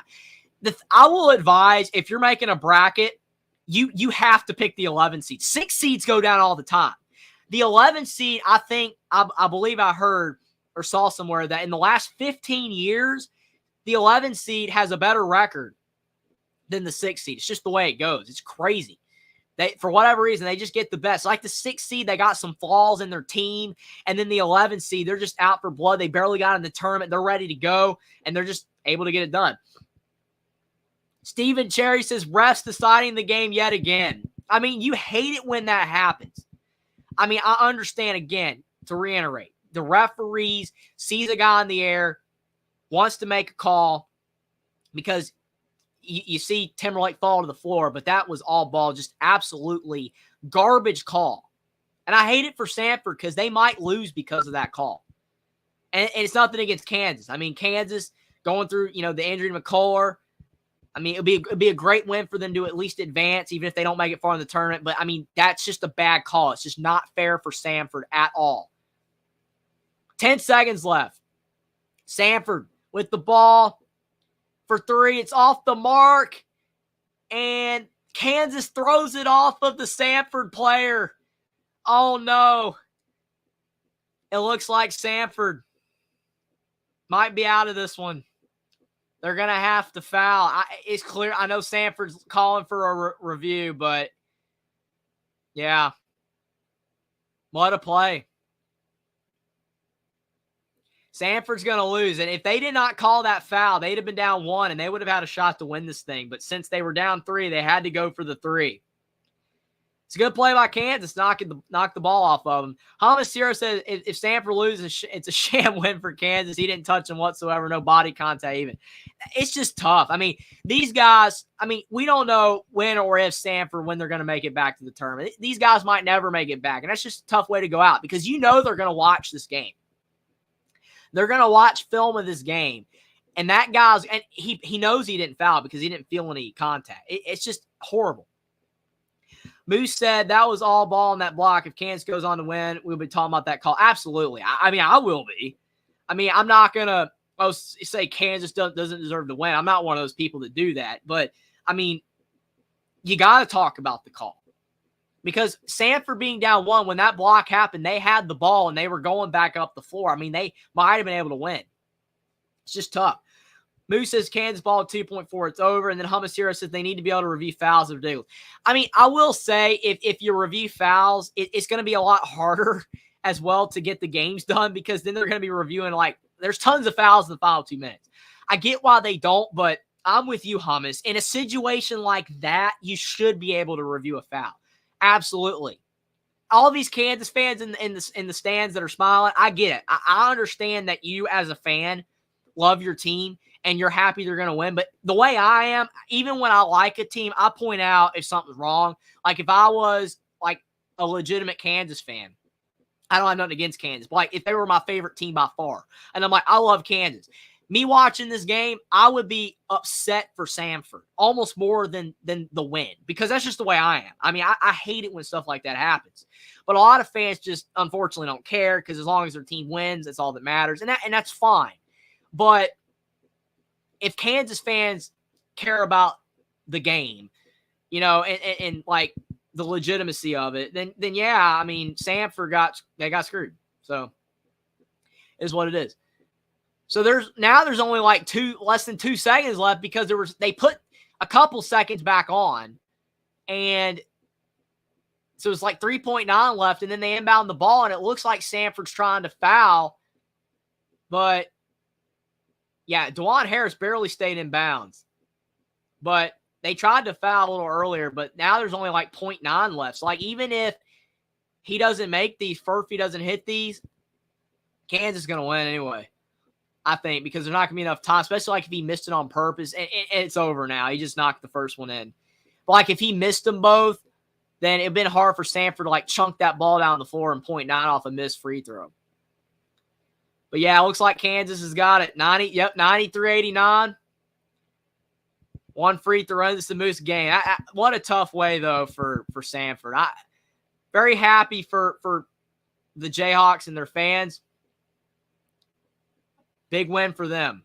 But I feel really bad for Samford. I mean, that is such a bad way to lose. What a tough way to go out in night one of March Madness. We're having a great time, and I still am. It's fantastic, but what a horrible way to go out. They're showing it yet again. The all-ball block. One of the worst calls of the day that we have seen. All ball, and the referees just flat out got it wrong, and there's nothing you can do about it because you can't review fouls. But it is what it is. Congratulations to the Kansas Jayhawks. They will face the Gonzaga Bulldogs. And I will say, I'm not making an official prediction, because I did do the bracket, but I might, put some videos out, like shorts or whatever, for these games. But Gonzaga, it's going to be hard for Kansas to beat them if Gonzaga plays like they did against McNeese. And with Kansas not having McCullough, that's going to be very, very hard for them to win that game. I'm not saying Samford will be able to beat them either, but very tough. Michigan Moose says, feel bad for Samford. Absolutely. Hummus here said they might have lost anyway, but they got robbed the chance to win. And that's absolutely true. They might not have won. They could have missed. And then Kansas wins anyway. But it's like the fact that they didn't get that opportunity. 100%. Moose says, I picked Gonzaga. I think I did too in my bracket. I think I did. I think I picked Gonzaga, especially with the injury to McCullough. But I have to go back and look at it. But probably more predictions are going to be coming out soon. I'll try to be live for another game in the future. Maybe tomorrow. If I have time tomorrow night, I might try to go live. But if not, it'll probably be Saturday or Sunday if I can. But I really appreciate all you guys for being here tonight. It was a fantastic stream. Great games tonight. NC State, huge win over Texas Tech. Austin got that one right. Big win for the Wolfpack. They just keep on proving everybody wrong, proving the doubters wrong. Kansas surviving Samford getting a little bit robbed. That was tough. We had the big upset with Oakland knocking off the Kentucky Wildcats. Oklahoma, that was an upset as well, because Oklahoma fans were upset they didn't make the tournament. Definitely. They should have probably been along with Indiana State, St. John, some of those teams. But Oakland beating Kentucky was huge. Duquesne knocking off BYU. A lot of great games. Fantastic day of basketball. And it all begins again tomorrow at noon. In just a few short hours, around 11 hours, we're going to have it all again. It's going to be so much fun. Michigan Moose says, good night, all. Appreciate that for being here, Moose. Hope you have a great night. Will popping in says, McNeese and BYU losing hurts my bracket, but happy for the Dukes. Appreciate you for stopping by, Will, but yeah, absolutely. I mean, BYU, I thought they would win. I didn't think Duquesne was going to get it done, especially after the way they played against VCU. It's crazy. And McNeese, I thought about picking McNeese. They were horrible against Gonzaga. Absolutely horrible. Hummus says later, Moose. Moose says he went 11-5 today. I have to go back and look at what I did, but I think I was either 11-5 or 10-6. Not too bad, but could have been better, but still at least over 50%. Steven Cherry says, great job, Jeffrey. Appreciate that, Steven. And Hummus Hero says, thanks for the stream, Jeffrey. Some fun games today. More madness come tomorrow. And hopefully I'll be able to stream tomorrow night if I can. It's going to be a lot of fun. But again, appreciate everybody for being here. Like the stream down below. Subscribe to the channel if you are new. Share the stream out on social media. But most importantly, I appreciate every single one of you guys that came tonight to watch this stream and that chatted in the comment section. You guys are awesome. Appreciate all the support and your kind words. But cannot wait for more March Madness tomorrow. There's a lot of madness today. Oakland beat Kentucky was the big one, but a few other results were big as well. Nightcapper was a tough way to go out for Stanford, but it was a great day overall, and I cannot wait for more madness to begin tomorrow. Appreciate everybody for being here. March Madness is